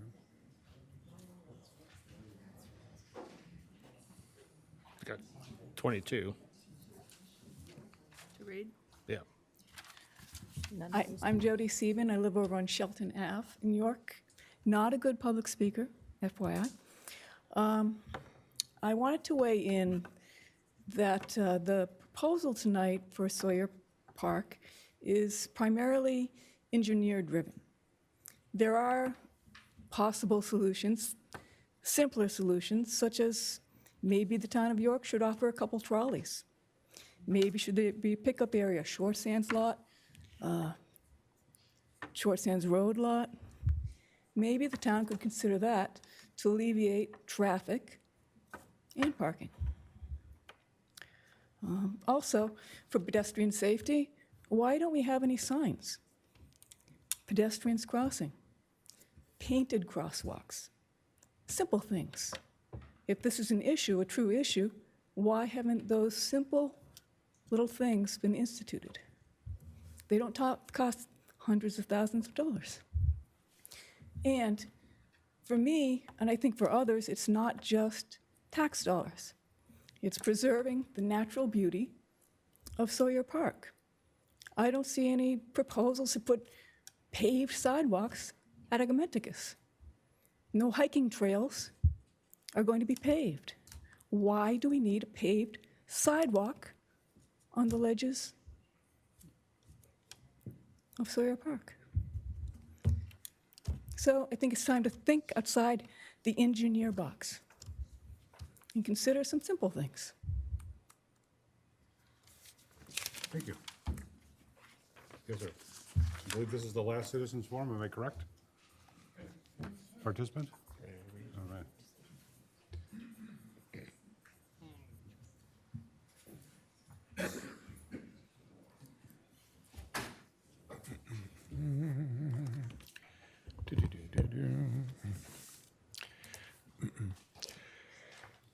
James Kensis, 280 York Street, citizen. Congress shall make no law respecting an establishment of religion, or prohibiting the free exercise thereof, or abridging the freedom of speech, or of the press, or the right of the people peaceably to assemble and to petition the government for redress of grievances. The First Amendment. The privileges that we as citizens are granted by the Constitution that are rarely exercised as fully as they should be. You might recall at the Select Board's recent meeting, an individual came to this lectern immediately after I spoke and recommended that a limit be imposed upon what subjects would be suitable for discussion in citizens' forum. It was recommended that only matters directly related to the town should be allowed in the future, and that nothing about the government or the current administration should be allowed. As the comment was obviously directed at me, as I more than anyone else had spoken so often of the government, I felt it necessary to offer a response. First, I need to stress that from my first presentation in February 2025, whether it is explicitly stated or not, my awareness of the impacts of the current government in Washington upon the residents of this town, upon the operations of this town, are always very much on my mind. Just to cite the harm inflicted upon FEMA, with the cuts to staff and funding, and what that means for possible disaster relief, should be more than sufficient. But it is so much more, from climate science to the practicalities of weather forecasting. The extent of destruction to science by the current regime will be one of its most negative legacies, and perhaps the one area that proves most challenging to rectify. All of us understand, but perhaps need to be reminded. York and all the surrounding towns exist within an integrated hierarchical structure of laws, regulations, and policies, from local to state to the federal government. Thus, to speak at the macro level, toward the uppermost level of the structure, is just as relevant, just as acceptable, as to speak of more direct parochial interests. To anyone who questions the truth or legitimacy of that assumption, I refer you to the First Amendment. Listen very carefully to what it states, specifically as pertains to the freedom of speech. Thank you. Thank you. So, close citizens forum. Close citizens forum. Peter, would you read the write-ins, please? We're going to tag team this? Can you tell me when you want to stop? Why don't we just I'll pass the follow bunch along. down to each person so we Okay. can all... Right. Some are pretty short. So Deborah Friedman from York writes, oh wait, and did the Skylark Lane lady leave? Yes. Skylark Lane is not changing. Okay. So for the record, anybody that knows her. Okay, thank you. Yep. Deborah Friedman from York writes, I'm completely opposed to the $3 million proposal to make changes to the Nubble. Firstly, in a time where our taxes are rising, this is a frivolous expenditure. Ledge removal, underground electricity, and EV stations are completely unnecessary expenditures. EV stations belong on Route 1 at commercial businesses. 2, the Nubble is beautiful in its natural form, and proposed changes will alter and ruin that beauty. Slippery rocks are part of being at the ocean. Post a warning sign if needed, put up a bike rack. Why are we considering things that take away from the Nubble's natural beauty and will make it more commercialized? 3, York residents approved the budget to fix a cliff walk, which is very sadly missed as a York asset, but is yet to do so. Why then is it being considered to spend money we don't have to change the Nubble when the cliff walk is unfixed? 4, the Select Board needs to focus on meeting the needs of the citizens of York and on finding ways to not raise our taxes. Do not approve this unnecessary spending. Phyllis Fox of York writes in, I'm providing the attached letter in advance of the meeting. Well, fill in, Steve, this is signed, and the Select Board received the letter attached, the separate attachment from Phyllis, and then Steve got up to speak as well. Jen Lee Moquin from York writes in, good evening, board. I would like to state my concerns for the proposed changes at Sawyer Park and Nubble Light. There needs to be much more discussion regarding this topic and more information obtained. The Nubble is way too important to so many people for many different reasons. There needs to be many, many discussions about any possible changes. This would be a great place to offer the citizen committee approach I previously pitched to you in another email. I'd be happy to discuss this further with you all if you're interested. Thanks, Jenna Lee. Miriam Wolf from York writes in, I am very much against the $3 million expenditure to install EV stations and a bike lane at Sawyer Park, especially in light of our increasing property taxes, countrywide inflation, and strained personal budgets.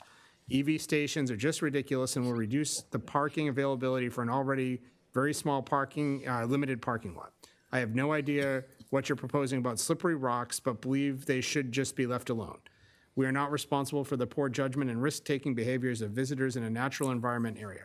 Simply put up slippery rocks warning signs or keep off the rock signs to cover our liability. For bicycle parking, just put up a bicycle parking stand. I don't see why they can't manage riding on the side of the entrance exit road. And lastly, why not just create a Sawyer Park fund drive for people with higher incomes to donate money for it, minus the EV station installation? Paul Morganelli writes, where is the $3 million coming from? Whose brilliant idea is it to pollute the natural beauty of Sawyer Park with charging stations, bike lanes, etc.? Stop the insanity. Blanche Easold from York writes, water and rocks equals slippery. I know people need to be told everything now. Put up signs, pass at your own risk. We are so blessed in York to have this beautiful natural area. Don't mess it up. Amber Carrera from York writes, please no EV stations near the Nubble. Joanne Carey from York writes, changes to the Nubble is a waste of my tax dollars and will change the character of one of the most famous picturesque sites in New England. Please do not approve the expenditure. Erin Weitzerak from York writes, hello, there is not paid parking at the Nubble to allow for continuous visitors to share in its beauty and politely move along for the next visitor. The honor system of who parks there has always worked. Nobody should be parked at Sawyer Park long enough to charge their car. Nor should tax money go towards accessibility of electric cars. Owning an electric car is a choice, and it should not take away from the beauty of the park or ability for other visitors to be present because someone wants to charge their car. Thank you. Karen Kelly from York writes, please don't spend $3 million at Sawyer Park. It is a waste. The place is beautiful as is and just needs to be maintained. Danielle Zananiri from York, or Danielle Zananiri, no local address given. Hello, my name is Danielle Zananiri, and I worked in the clerk's office at Town Hall quite a few years ago. If my memory serves me correctly, I believe it was from 2012, 2013, and I think I worked 30 hours a week. I found my old W-2s don't have any pay. Oh. That's an HR. Oh, that one got mixed in there. Through the portal. Who stapled this package together? Oh, man. Good thing I didn't read what her social security number was on TV. Oh, my gosh. Julie Edminster from York writes in, Dear York Select Board members, this is about the Nubble. I'm writing to express strong concerns about the proposed $3.6 million major modifications to Sawyer Park. These go far beyond simple upgrades like planting flowers or basic pavement work. The plans include significant infrastructure changes, such as a full parking lot reconfiguration, new traffic patterns, extensive new sidewalks, and raised crosswalks, underground utilities and lighting, stormwater systems, new curbs and pavement, EV charging stations, bus loading zones, viewing decks, granite benches, native plantings, and more. Key questions that I have: why install EV stations in the seasonal, tourist-heavy but relatively remote location? How will the parking layout changes and new sidewalks impact Fox's Lobster House and its operations? Is extensive excavation for utilities and related site work justified given the cost, disruption, and environmental considerations in this sensitive coastal area? With $1.3 million already available in the enterprise fund, why pursue such an ambitious and potentially bond-funded scale rather than targeted practical improvements? I urge the Select Board to carefully scrutinize the full proposal, prioritize cost-effective establishments that support the park without burdening taxpayers or harming local businesses, and ensure robust public input from all affected parties, including abutters. Is this really a priority considering all of the capital items that we have on our capital plan? Thank you for your service. I appreciate your consideration and welcome any details that address these points. Sincerely, Julie Bishop, Edminster, York, Maine. Karen Tabora from York writes in, Select Board, I urge the board to preserve Sawyer Park in its original and iconic form. The park's appeal comes from its natural beauty, simplicity, and the unobstructed views that residents and visitors have enjoyed for generations. Major redesigns, new amenities, and unnecessary alterations risk changing the very character that makes Sawyer Park special. I also believe Sawyer Park should be 100% self-sustaining, including funding for all capital improvements. Revenues generated from parking, the gift shop, and other park-related activities should be sufficient to maintain and improve the facility without placing additional burdens on taxpayers.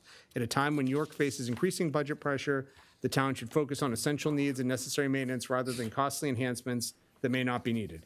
In my view, the proposed master plan does not improve the park's fundamental purpose and will diminish the look and appeal that residents value most. I respectfully ask the board to prioritize preservation, fiscal restraint, and maintaining Sawyer Park as a simple scenic destination that has served York so well for decades. Thank you for your consideration, Karen Tabora. That is all I have for Sawyer Park comments. I also have write-ins on several other subjects here that I will keep going. Jana Lee Moquin from York writes in, good evening, board. I'm sure you're well aware that Judd's amazing transportation service Heart to Heart is ending mid-July. This is truly devastating news for so many. I'm curious about the town's interest in continuing this incredible service moving forward. I think this would be an incredible fit with the Center for Active Living and/or Parks and Recreation, right? Maybe YCSA and York Housing would be interested in joining forces, and this could be handled collaboratively. Seems like a no-brainer to me. Please discuss these possibilities further as soon as possible. Thanks, Jana Lee. Okay, Jana Lee also writes in from New York, same Jana Lee Moquin writes in, I'm unsure if this is something that has been tried in the past or not, but what about having some sort of citizen committees in town for items like parking issue, trash pickup issues, cell tower issues, creative revenue sources, out-of-box brainstorming for basically anything town-related? While I'm aware the select board is the final word on things, it often seems that people don't come forward till the last moment, not your fault, and then it gets terribly chaotic with last-minute changes. I'm honestly not sure how you'd go about forming such a citizen committee group, but I think it's worth a shot maybe. Thanks, Jana Lee. Hold on. Okay. Last one from Jana Lee. Can you please further explain further regarding this inquiry that I read on one of the York FB, I think she means Facebook pages. In York, if a warrant article is voted down, it does not mean it's permanently over. The select board can revise the proposal or bring the same articles to the voters again at a later date. Thankfully, the select board this year did not decide to do that and let the will of the taxpayers be heard. That is correct. It can come back up, but there's a lengthy process in the charter to do so.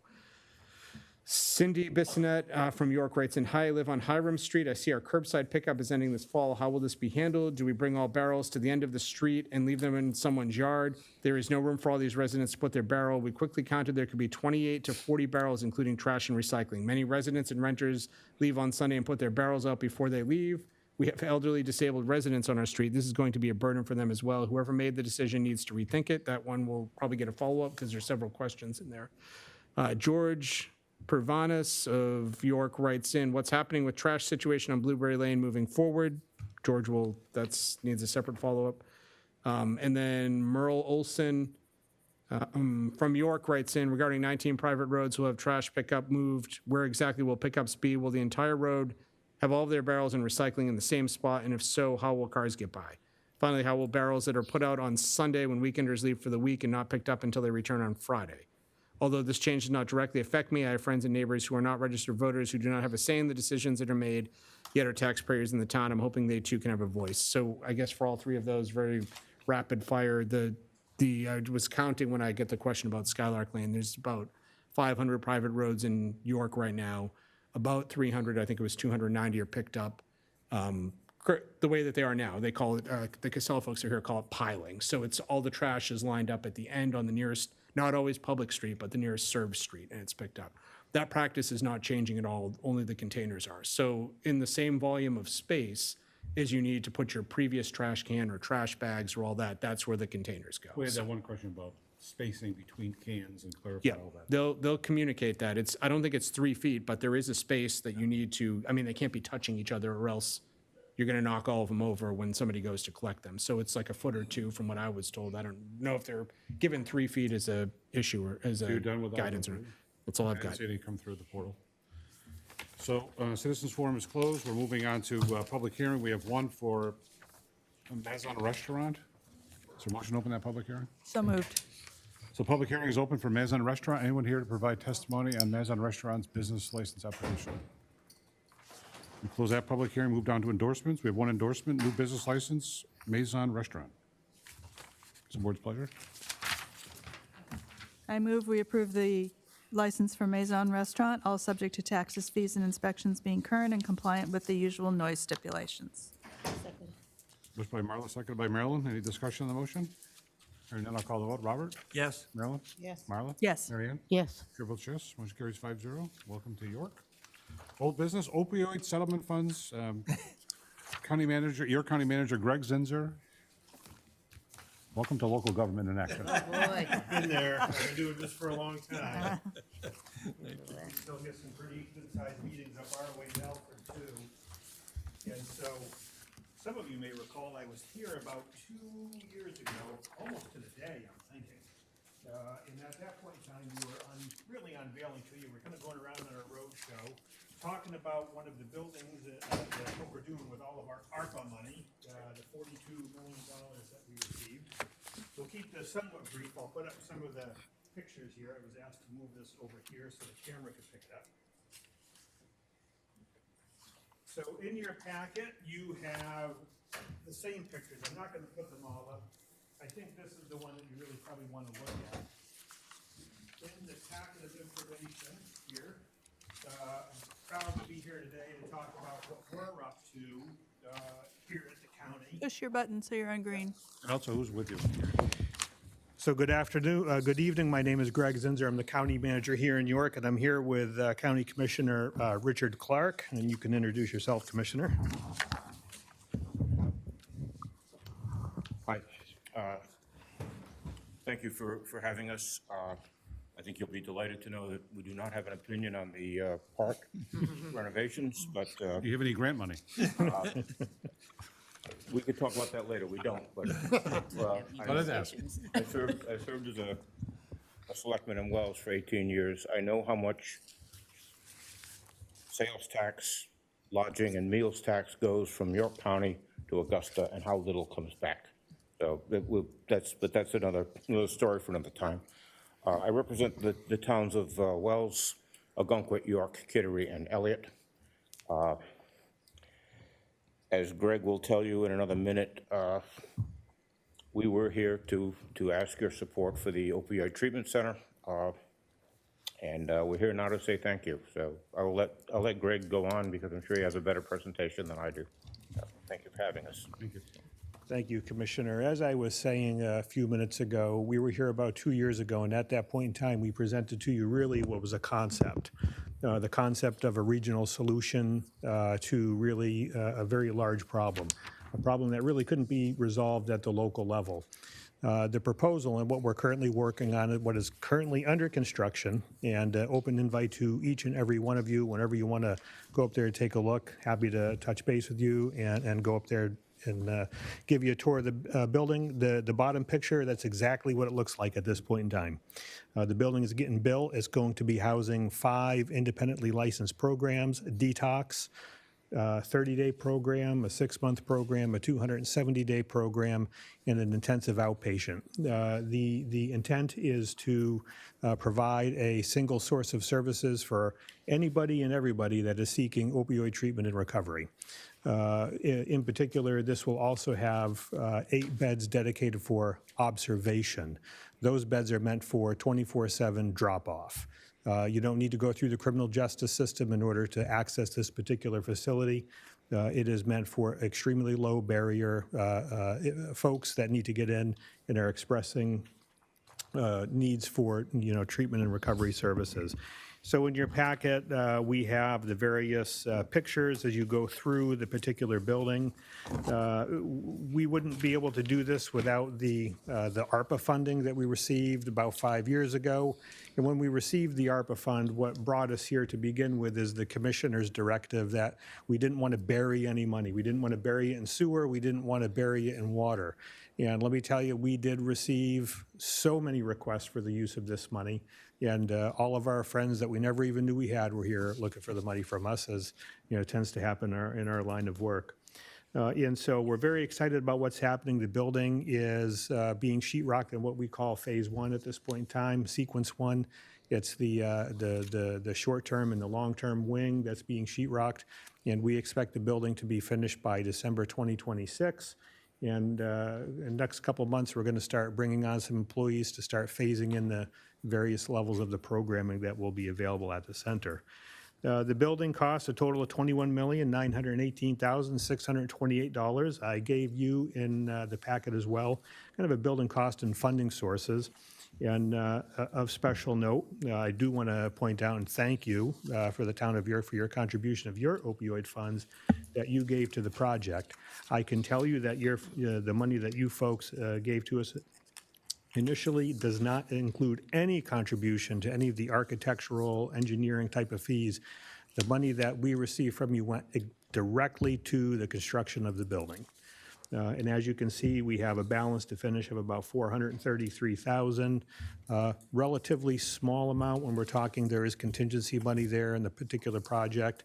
And also because of your investment here, we're also going to be going to another one of our cities in another couple of weeks who has expressed a desire to also want to help out. And so that really kind of spurred on some extra investment that we're very grateful for. And I remember that was one of the initial conversations that we had a couple of years ago, Peter, about whether or not we would see some success from that, and I think we are.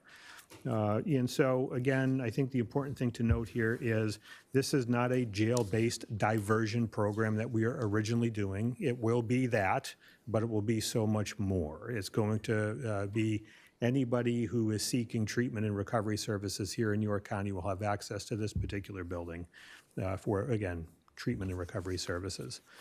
So I'm happy to answer any questions, specific questions that you might have, any other random questions you might have, because at that same point in time, I was here talking about the training center. And so that's been up and running. I know just a couple days ago, we graduated 17 EMTs, and I think 2 of them actually work in the town of York. And so that was pretty much when the money's all shuffled around. It's a free training for the towns that partake in that. So happy to answer any questions you might have, where you think we're headed. This is money that's in our budget. We're starting the process of staffing up. Do we have questions for Mark? Yeah. Thank you for the presentation. I'm disappointed to see that we're the only town, and I hope you have success with other towns in dedicating some of their opioid funds to this project, because it seems... Yes, so are we. However, we're grateful for your support, and we're grateful for the other city that is reaching out. And we do think it's tough in the beginning when you're talking about a conceptual project, and you're there with the diagrams like that and saying, hey, here's what we're doing. But now that folks are actually coming in and looking at it, I think they're understanding more the magnitude of what we're doing here in this particular facility. And so... And could opioid funds be used for operating expenses, or is that fully funded through other sources? They can. Okay. They can be used. The opioid funding it's fairly narrow use of what you can actually do with the money, but within that narrow use, it's a kind of a wide range of things you can do to begin to look at ways to remediate the opioid epidemic. So it's a narrow use of funds that it has to be used for designated things, in this case, a building for treatment and recovery, but absolutely it can go to the actual treatment program. So there's opportunities beyond the 433 that shortfall that you have at this point. And then my last question is, are you optimistic about your ability to staff? Is it challenging to get staffing? Well, how's that situation? Actually, it's going very well.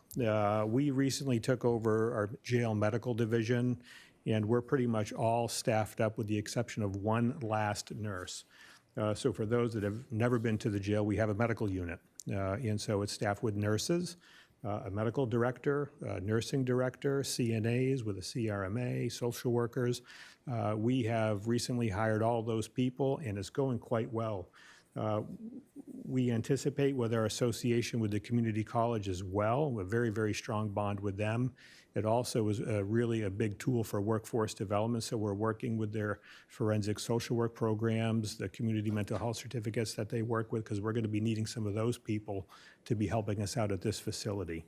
So with the addictions director that we recently hired, we're already starting to receive unsolicited applications to work in this particular facility, because when we get to the recovery center, outside of the medical aspect to it, it's very clinical heavy in terms of the social workers, licensed alcohol and drug counselors.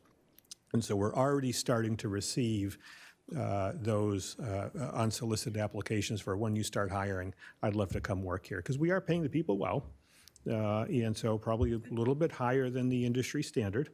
And so that is attracting quite a few people. And our first round of folks that we hired from the medical field, were receiving essentially the same compensation they were receiving at a hospital, but the benefits package was far more better than what they had even been used to. And so that was really the thing that brought them over and started working for us. Thank you. Yep, Marianne? So this is a new facility. it is. Where are clients currently going for help? Right now, nowhere. And so the county had operated for a long time the Lehman Way Recovery Center. It was one of the only ones really in York County. That was shut down because we needed to use that money that was set aside to continue to build this particular facility. So when we started this, there was a real dearth of any type of treatment and recovery programs in the county. The county, what we were doing, when I say the county, the 29 cities and towns, we, the county, the government, were actually one of the first ones to do a larger scale program. But to this day, other than sober homes, there really is not a lot of residential treatment options, which a lot of the folks that we deal with, particularly on the criminal justice side, really have a pretty high acuity and really need that residential placement for their treatment and recovery process. And how many will this recovery center house? Yep, so it's going to be 58 beds. 8 of which will be observation, 8 of which will be licensed medical detox to include alcohol, which is a real tricky one, 16 on the 30-day program, 16 on the 6-month program, and 10 on the long-term program, with connections to intensive outpatient for whatever program they choose to leave when they're complete, to capture them on before they head out. Thank you. Robert? Yeah, can you talk a little bit about the operating budget, how Yep. that's, once you're up and running, what the revenues and expenses Yeah. and potential shortfalls will be? Yeah, absolutely. So we've done quite a bit of modeling on this through the years. And so in total, fully staffed, we're talking 85 employees with 58 residents, fully staffed, right? We're talking about $6.5 million per year to operate. Now, when we run some utilization reports on the items that we can bill for under main care, which includes per diem rates, in other words, if someone's there, we get X dollars per day, but we can also bill for a doctor's visit. We can also bill for intensive outpatient. When we factor in at a 70% utilization rate, because we are anticipating cuts to main care because they always seem to happen. At a 70% utilization rate, we're estimating about $4 million in main care revenue. Now, we are not taking into account any of the private insurance carriers. We can't really apply for that until the building is up and running, and I have my staff there, but I do have all of the applications there. So this scenario does not include any private insurance, Harvard Pilgrim, Cigna, Blue Cross Blue Shield, that kind of stuff. The remaining money is actually going to come from the county taxes that we pretty much already raise.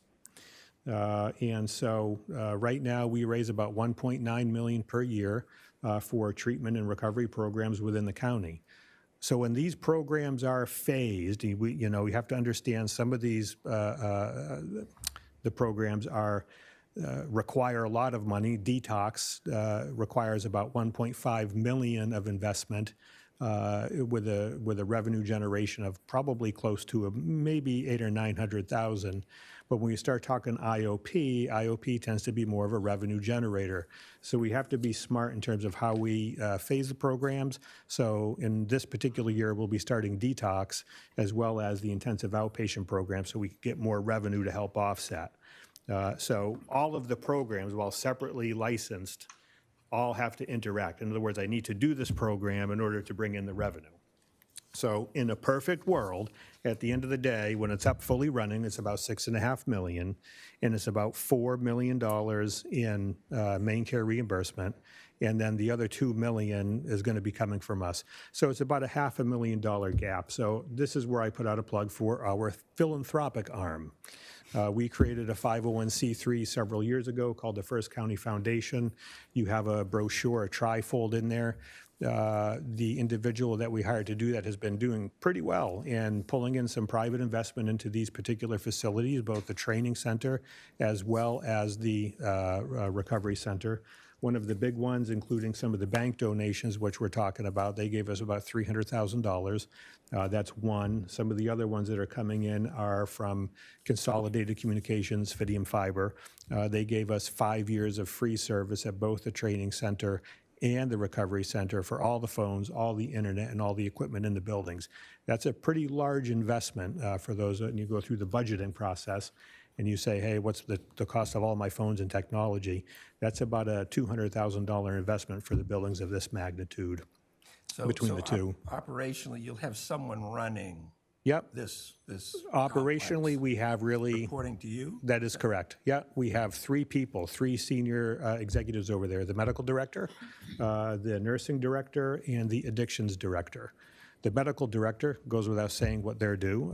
They're responsible for all the medical direction. The nursing director is responsible for the staffing of all of the medical-related functions, both at the jail and the recovery center. And the addictions director is responsible for all the clinical oversight that will be responsible for the delivery of each one of the programs and the clinicians that operate within those particular programs. Great. So I want to thank you for doing this. I remember reading it in the newspaper and thought, this is great. Thank you. County government in Maine is fairly weak. It's not like being in Virginia or a lot of other states. But I think, your use of the ARPA money for this is a fabulous service to our county. So I really appreciate you doing it. I'm happy that we can contribute. I hope we get a bed named after the town of York. I'm supportive of continuing to try to send our opioid money to you, because it's really fulfilling the use of what we got the money for. Well, thank you. So thank you for doing this. Well, we appreciate it, and we appreciate the support, and thank you for your kind words. And, there is a lot more that the county government can do. And, we're not, by any stretch of the imagination, really a small government. We have over 300 employees. It's a $32 million budget. You need to We have a 15-member budget committee made up of members from all the towns, which your district is lacking. For future reference, you're more than welcome to send someone in the caucus process. It's probably something you folks ought to be thinking about, because this district is underrepresented on our budget committee. Commissioner Clark's district in particular, which includes this town. And I don't think we have one individual that represents this district, and it's a public individual, not associated with a town as an elected official. So, but thank you very much. Yeah. Marilyn? Thank you for what you're doing. I'm a physician over at York Hospital. How many hospitals do you affiliate with? Are all of them, or how do you? So that's going to be the next thing on the road tour. Now that we have our medical director, who we have hired him, independent. He was with Maine Health, but he's retired, and he's come back on with us. And so he, as well as our nursing director, Curtis Brown, will be going on that road show, so to speak, and introducing themselves to the hospital, because we have 6 months ahead of us where we need to really operationalize what our plan is going to be. We have our guides, we have our documents of our concept of operations. Now they're in charge of effectuating that. So they will be the folks that will be interfacing, and they have already started developing a list of who they're going to be talking to, because they have worked with Maine Health in the past. Okay, and so are you going to get patients directly from the hospital? They can admit to your in-house? They can. They can, Yep, so they can do that. So you still have to be able to link up with all of those hospitals. That is correct. From a hospital perspective, I'd say your strongest case would be we could never stop an EMT or an ambulance bringing someone to your particular facility. Right. And when they go into the ER, they go into the ER. What this brings to you is 50 beds of possible resources for referral purposes.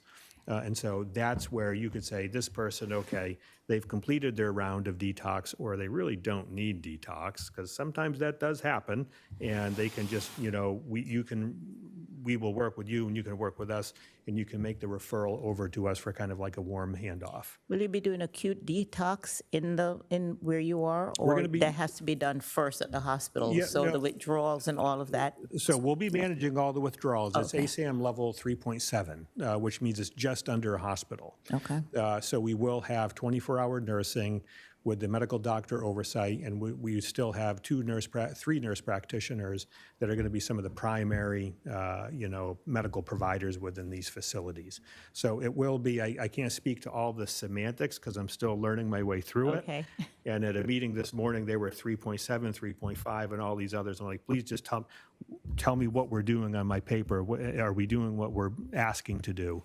And so it's ASAM 3.7, if that means anything to you. It's just under the medical, the full doctor. So we don't need to have a doctor there On 24/7. premise, that's what I was- It's not on premises. That's what I was asking Yeah, but about. we have nursing on premises Okay. 24/7 And NPs? and MPs. Okay, Yep. awesome. Thank Yep. you. Thank you so very much. It's a well-needed thing. Yep, thank you. Really much needed, so thank you. Thank you. Anyone else? I agree with my colleagues. Thank you for what you're doing for our Thank you. citizens here in Yeah. York County, in York. Thank you. Yes, sir. As Greg said, we expect construction to be completed by the end of the year. We would be happy to offer any of you or all of you a tour at any time at your convenience of this facility. I would also be happy to offer you a tour of the First Responder Training Center, which is brand new and beautiful. See it now. You know? It's not going to get any better over time, but I would urge you to see that. That's about $24 million. 80% of that was ARPA money, and it's a very impressive facility. So we look forward to, if you wish, just contact the county, and we'll make time to to show you around. So just contact the county manager's office? Or through Peter? Okay. And, Many of us have talked about it offline, one-on-one, about taking tours up there. Whatever so. you want to do, I'm available right down the road, so you can hop down there and meet with you. And again, I think you'd be really impressed, in particular with the, our partnerships that we have with the community college when you talk about workforce development. Right now, at the training center, we have the part-time police academy going on over there. We just graduated 17 EMTs. We have advanced EMT going on. We're working on an actual license to become a licensed training center, so we could, and that's going to include paramedicine and everything. So we're really, moving along. We've had York has been up there, the burn tower. York has been up there in the EVOC course.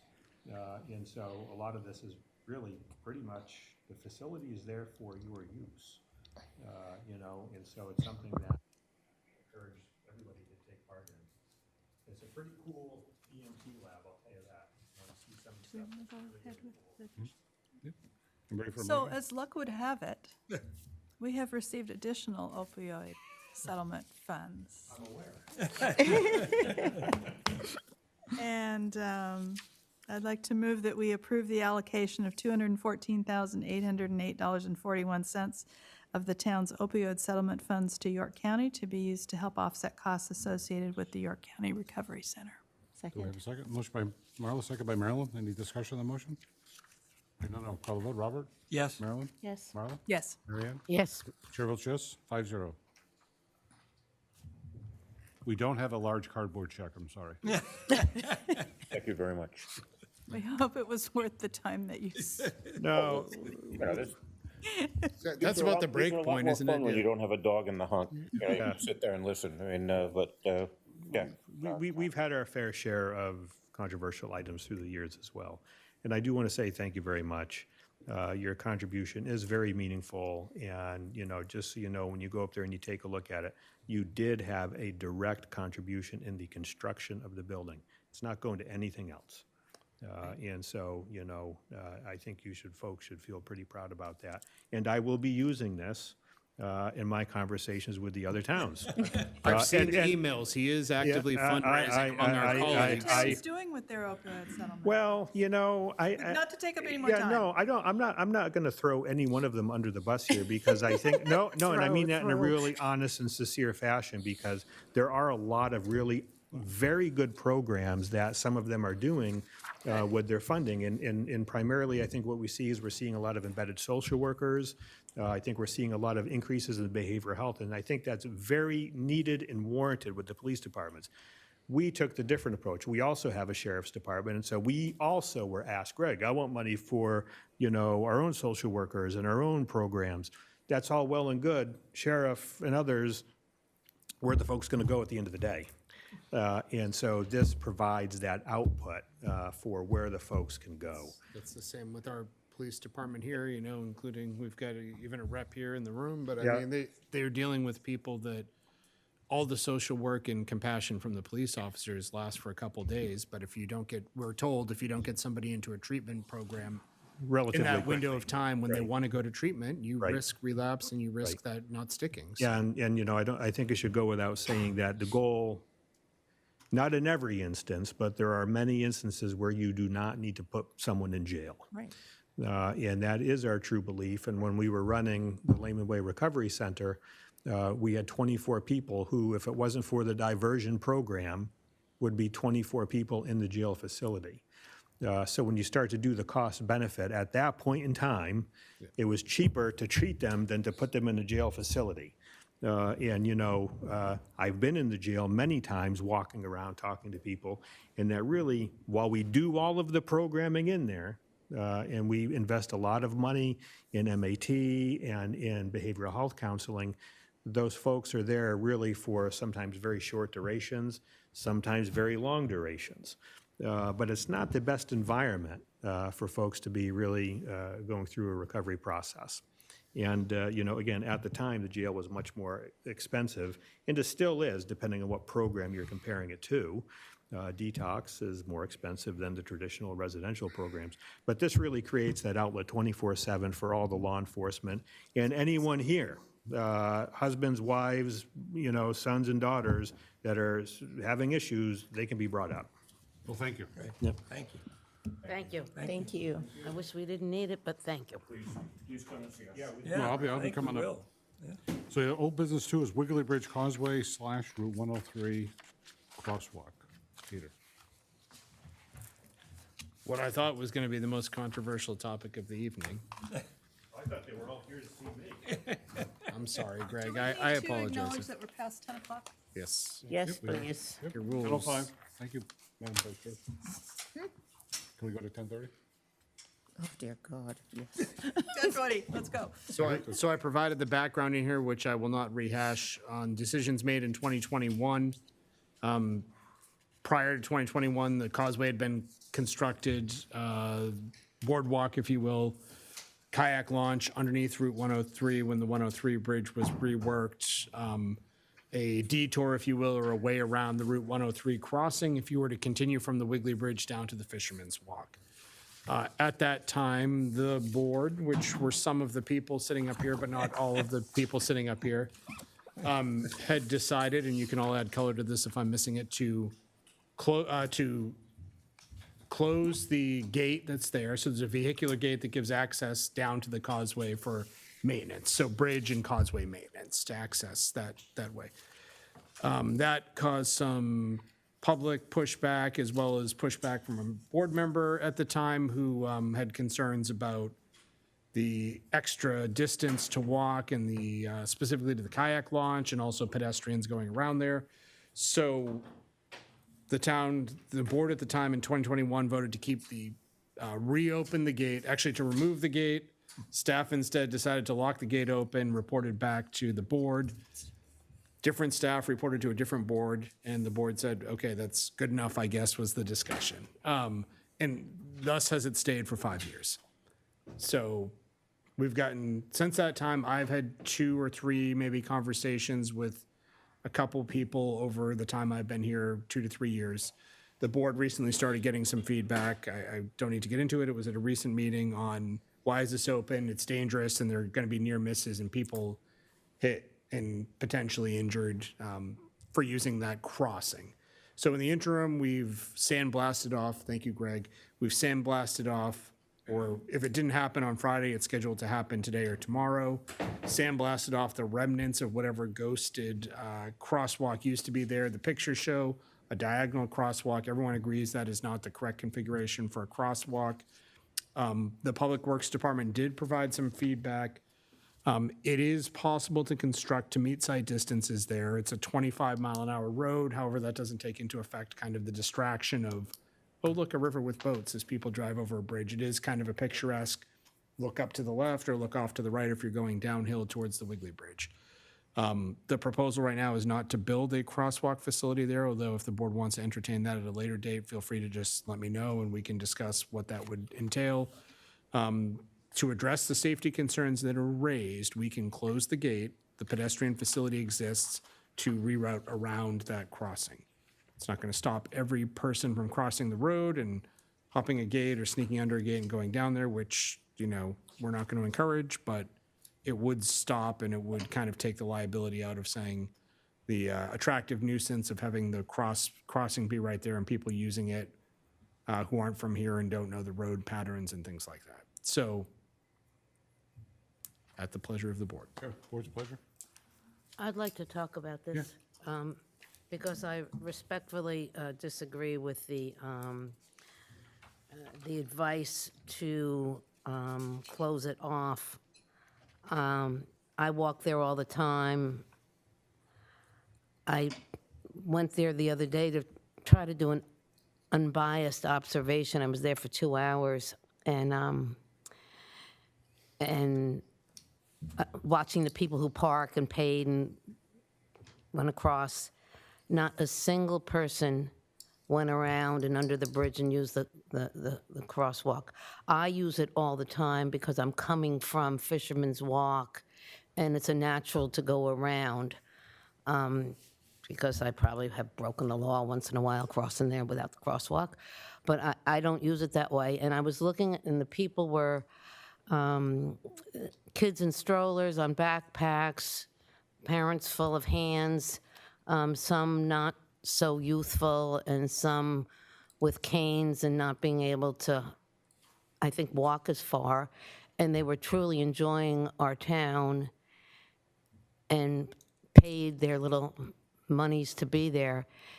And I thought, you know, it reminded me when I have a front door, but I hardly ever used it when I was carrying kids and groceries. I went through the garageway because it was the shortest path of least resistance.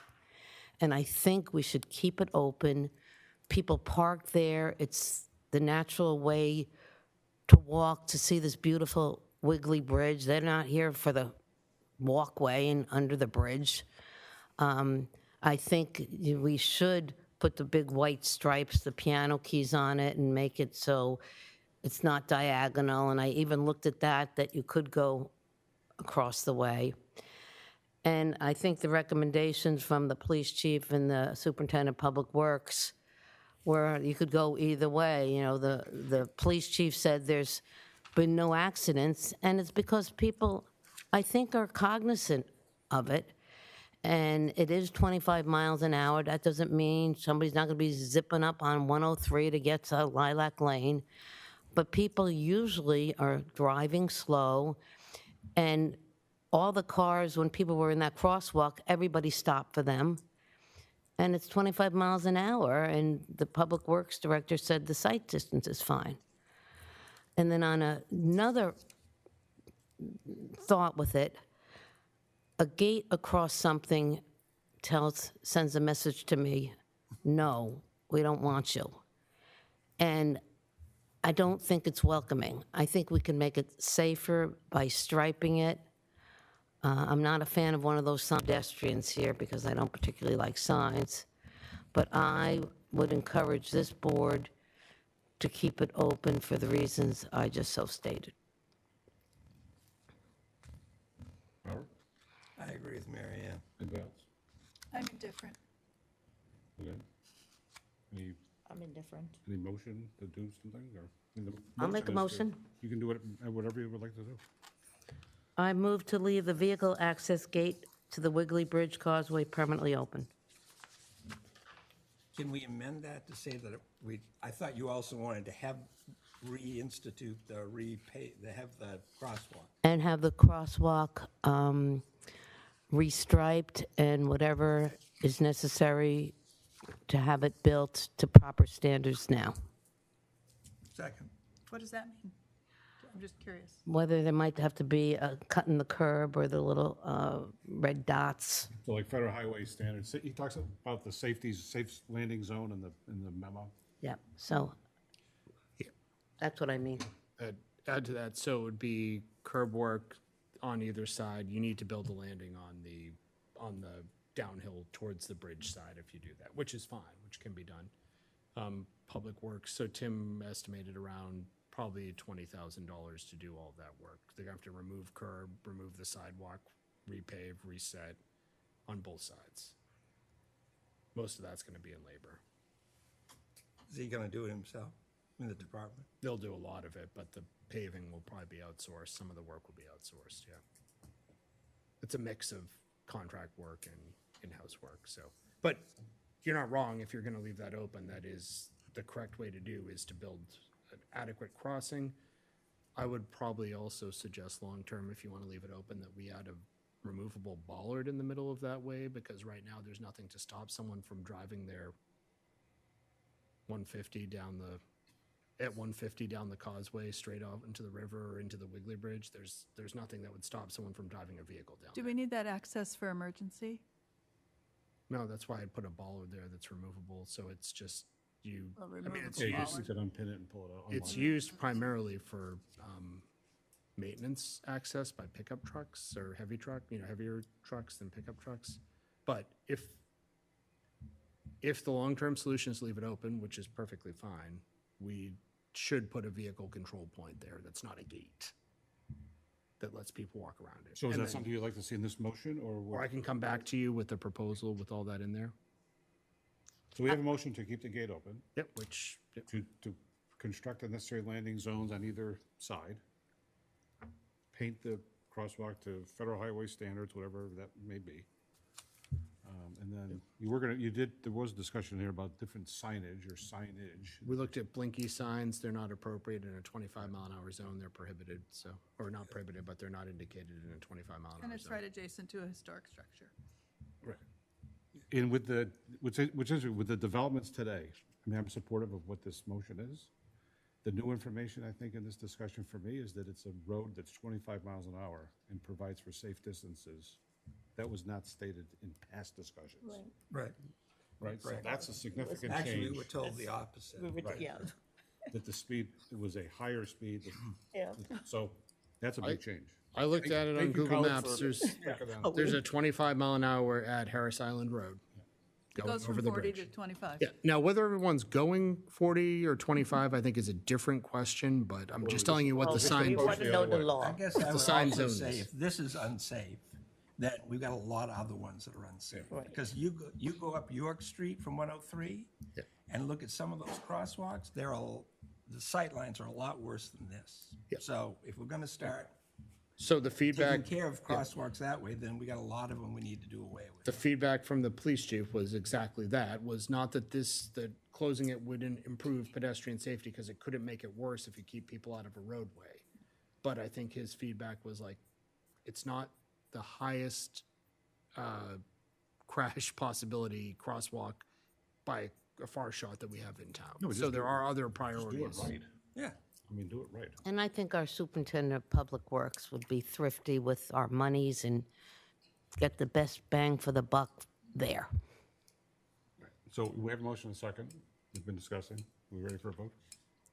How vote, Robert? Yes. Marilyn? Yes. Marla? Yes. Marianne? Yes. Chair votes yes.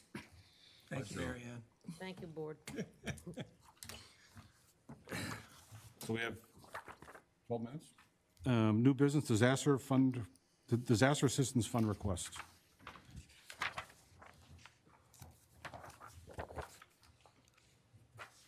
Mr. Chairman, we can start with the motion, right? Sure.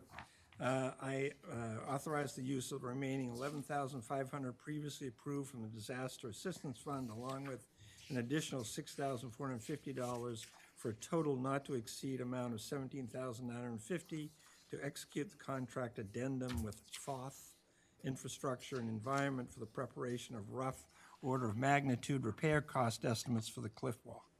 Second. Motion by Robert, seconded by Marilyn. Discussion on the motion? Robert? So if we do this, how much further along on the road are we? I mean, or how much further along in the path are we?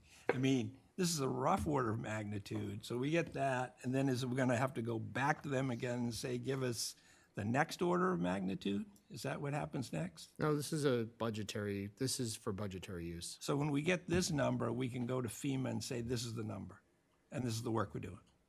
We have enough We information to would do have that. to allocate the money internally to fix the project completely. No, but it would, you're missing my point. So my point is, will we have sufficient information to give to FEMA that FEMA will say, okay, we haven't decided yet whether they're gonna give you the money, but we have enough information from you to do that? Or is there more information we have to give FEMA? No, not to FEMA. I think we'd have to make the decision whether or not to appropriate. Let's say that there's a price tag attached to that and it's 1 unit of money. We'd have to decide whether or not to appropriate that unit of money or not. Because we don't get the reimbursement from FEMA until after. We do. If it's over $1 million, we don't.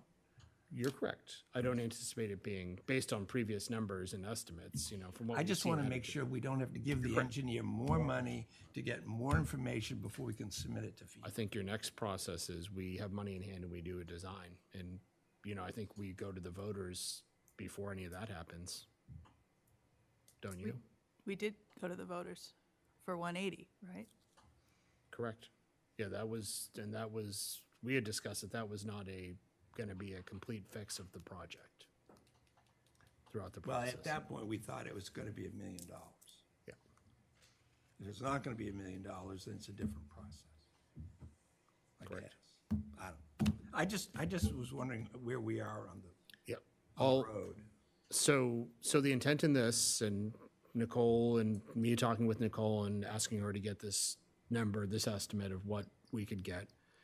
My intent is put for budgetary discussion, have a dollar figure that we can rely on that's not just somebody who doesn't know what they're doing, guessing and throwing numbers against a wall, or a contractor told us maybe this, or a contractor told us that.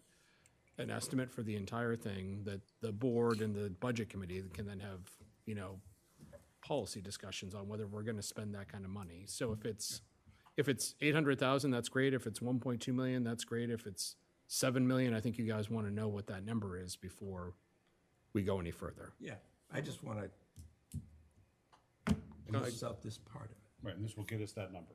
This will get us that. This will get you a number for, It just scared me when it said rough order of magnitude. I think it's a budgetary number, it's a budget purpose number, it's not a construction financing accurate number, because we don't have a design. This is a scope cost. Marla? Yeah, as I read the contract addendum, it's that number for the entire cliff walk. Correct. I would like to see us get a number for, in addition to the whole thing, for the first portion. Okay. That we've kind of talked about, it might make the most sense practically to just go to that first point. And this information wouldn't allow us to make that decision. And so I wonder if we can. Ask if they can put a break point in there, because they're gonna be calculating the stretches and the segments. Yeah, and the damage for that first section was different and less severe than the second. And so I think it would really be helpful for us in our decision-making to understand the cost of that first section that we'd kind of always talked about, to what do we call it, the turnaround? And then, as well as the whole Overlook, thing. maybe, yeah. Can we modify it to, I will make that request. thank you, if my colleagues agree. Mary Ann? I think it's a good idea. Which department line item is this out of? It says department line item account. Which account? Is it an emergency management account? It is not, it's a reserve fund that the board created that we put money from FEMA reimbursements into. It's the Okay. Disaster Assistance Fund. Yep, disaster assistance So fund. that's what it is. Okay, thank you. It is not a budget account. So is that let me just make sure I've got the right numbers before I say it out loud. 400? Yeah. Yeah, 500. Thank you. There's about 516,000 of that. So, and the stated purposes when that account was created was for repairs to any storm-related damages, partial repairs, estimates, engineering, anything that gets us towards storm-related repairs. Thank you. Are we ready for a vote? Call the vote, Robert? Yes. Marilyn? Yes. Marla? Yes, with the Marianne? understanding that the contract will include both the segments. Thank you, yes. Yes. Marianne? Chair votes yes, 5-0. Donnell Lane Private Sewer Extension Request. So there's a process under state law where the sewer district asks us for assurances that the project would be favorably looked upon by the board. The statute asks us to look at whether it fits within growth management plans and things like that of the town. The area where sewer extension is requested is within the growth zone of the town. It's off of Ridge Road going south, so meets the standard. It's where we would want dense development. It's where we want sewer and water to be extended. So to the extent that we haven't reviewed the actual project, so there's no individual site plan approval or anything like that to say whether they're in conformance or not, just it complies with the town's comprehensive plan to have growth in that area. Do we have a motion? I move to approve the requested sewer extension into the proposed development of Donnell Lane, subject to all code and required permits being approved. Do we have a second? Second. Motion by Marilyn, second by Marla. Discussion on the motion? I say may intend up to 20 homes in that area, which is great. Call the vote, Robert? Yes. Marilyn? Yes. Marla? Yes. Marianne? Yes. Chair votes yes, 5-0. J3, Property Redemption 2 Summer Court. Mr. Chair, I move to approve the property redemption of tax map 0032, lot 0182, located at 2 Summer Court, as requested, subject to all conditions being met and all taxes, interest, and administrative costs paid in full by no later than August 8th, 2026, with cash or certified bank check. Second. Motion by Marla, second by Marilyn. Discussion on the motion?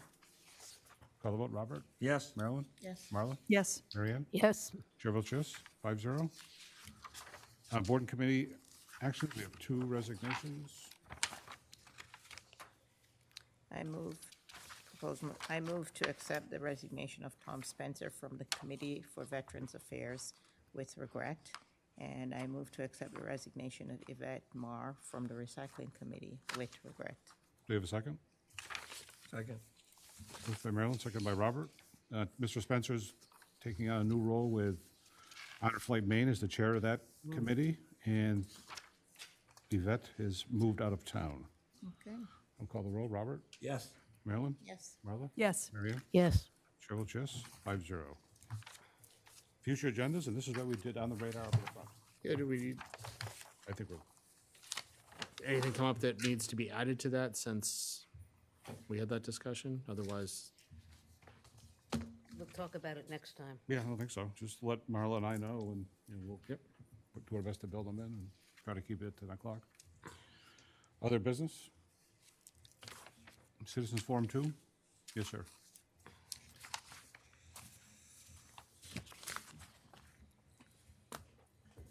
I'm David Brinkman from 10 Cycad Avenue. And all my neighbors were speaking earlier. I'm not talking about that. I'll be brief. It's past my bedtime. Where we spend our time when we're not here, down in Florida, they've gone into the kind of trash receptacle collection like we're going to have here. And what they have done there is to give people a choice of 3 different sizes of cans. And personally, it's my wife and I who live in our place. We currently have one 30-gallon can. We never have it even totally full. And we have one of those little blue boxes, and it gets full, but it's adequate. We would like to have the smallest container you can possibly give us. And they make them in about 5 different sizes. They all have the same lifting bar on the side, so they can all be used with the truck. So there's no reason in the world to force people to have something about this big. There's no room for it. It's now, even now, with the two little ones that we keep in the garage, my wife has me back the car out because she's afraid of hitting the trash cans or my kayaking equipment on the two sides in the garage. So please help us out. Let us have small containers. And now, on another topic, if you remember back to your Russian history, Gregory Rasputin was a very mysterious advisor to Tsar Nicholas.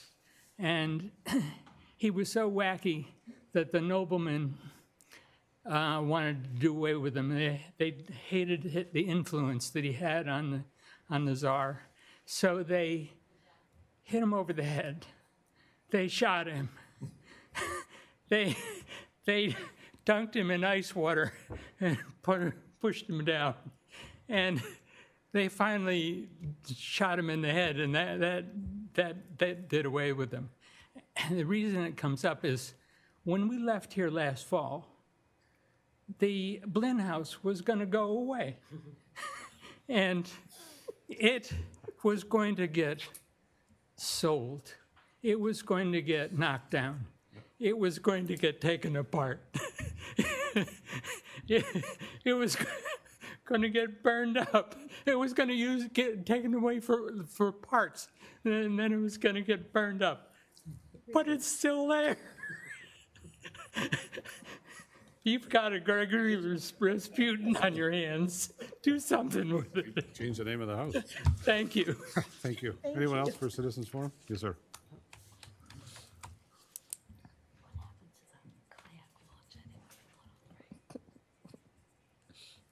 The Rasputin house.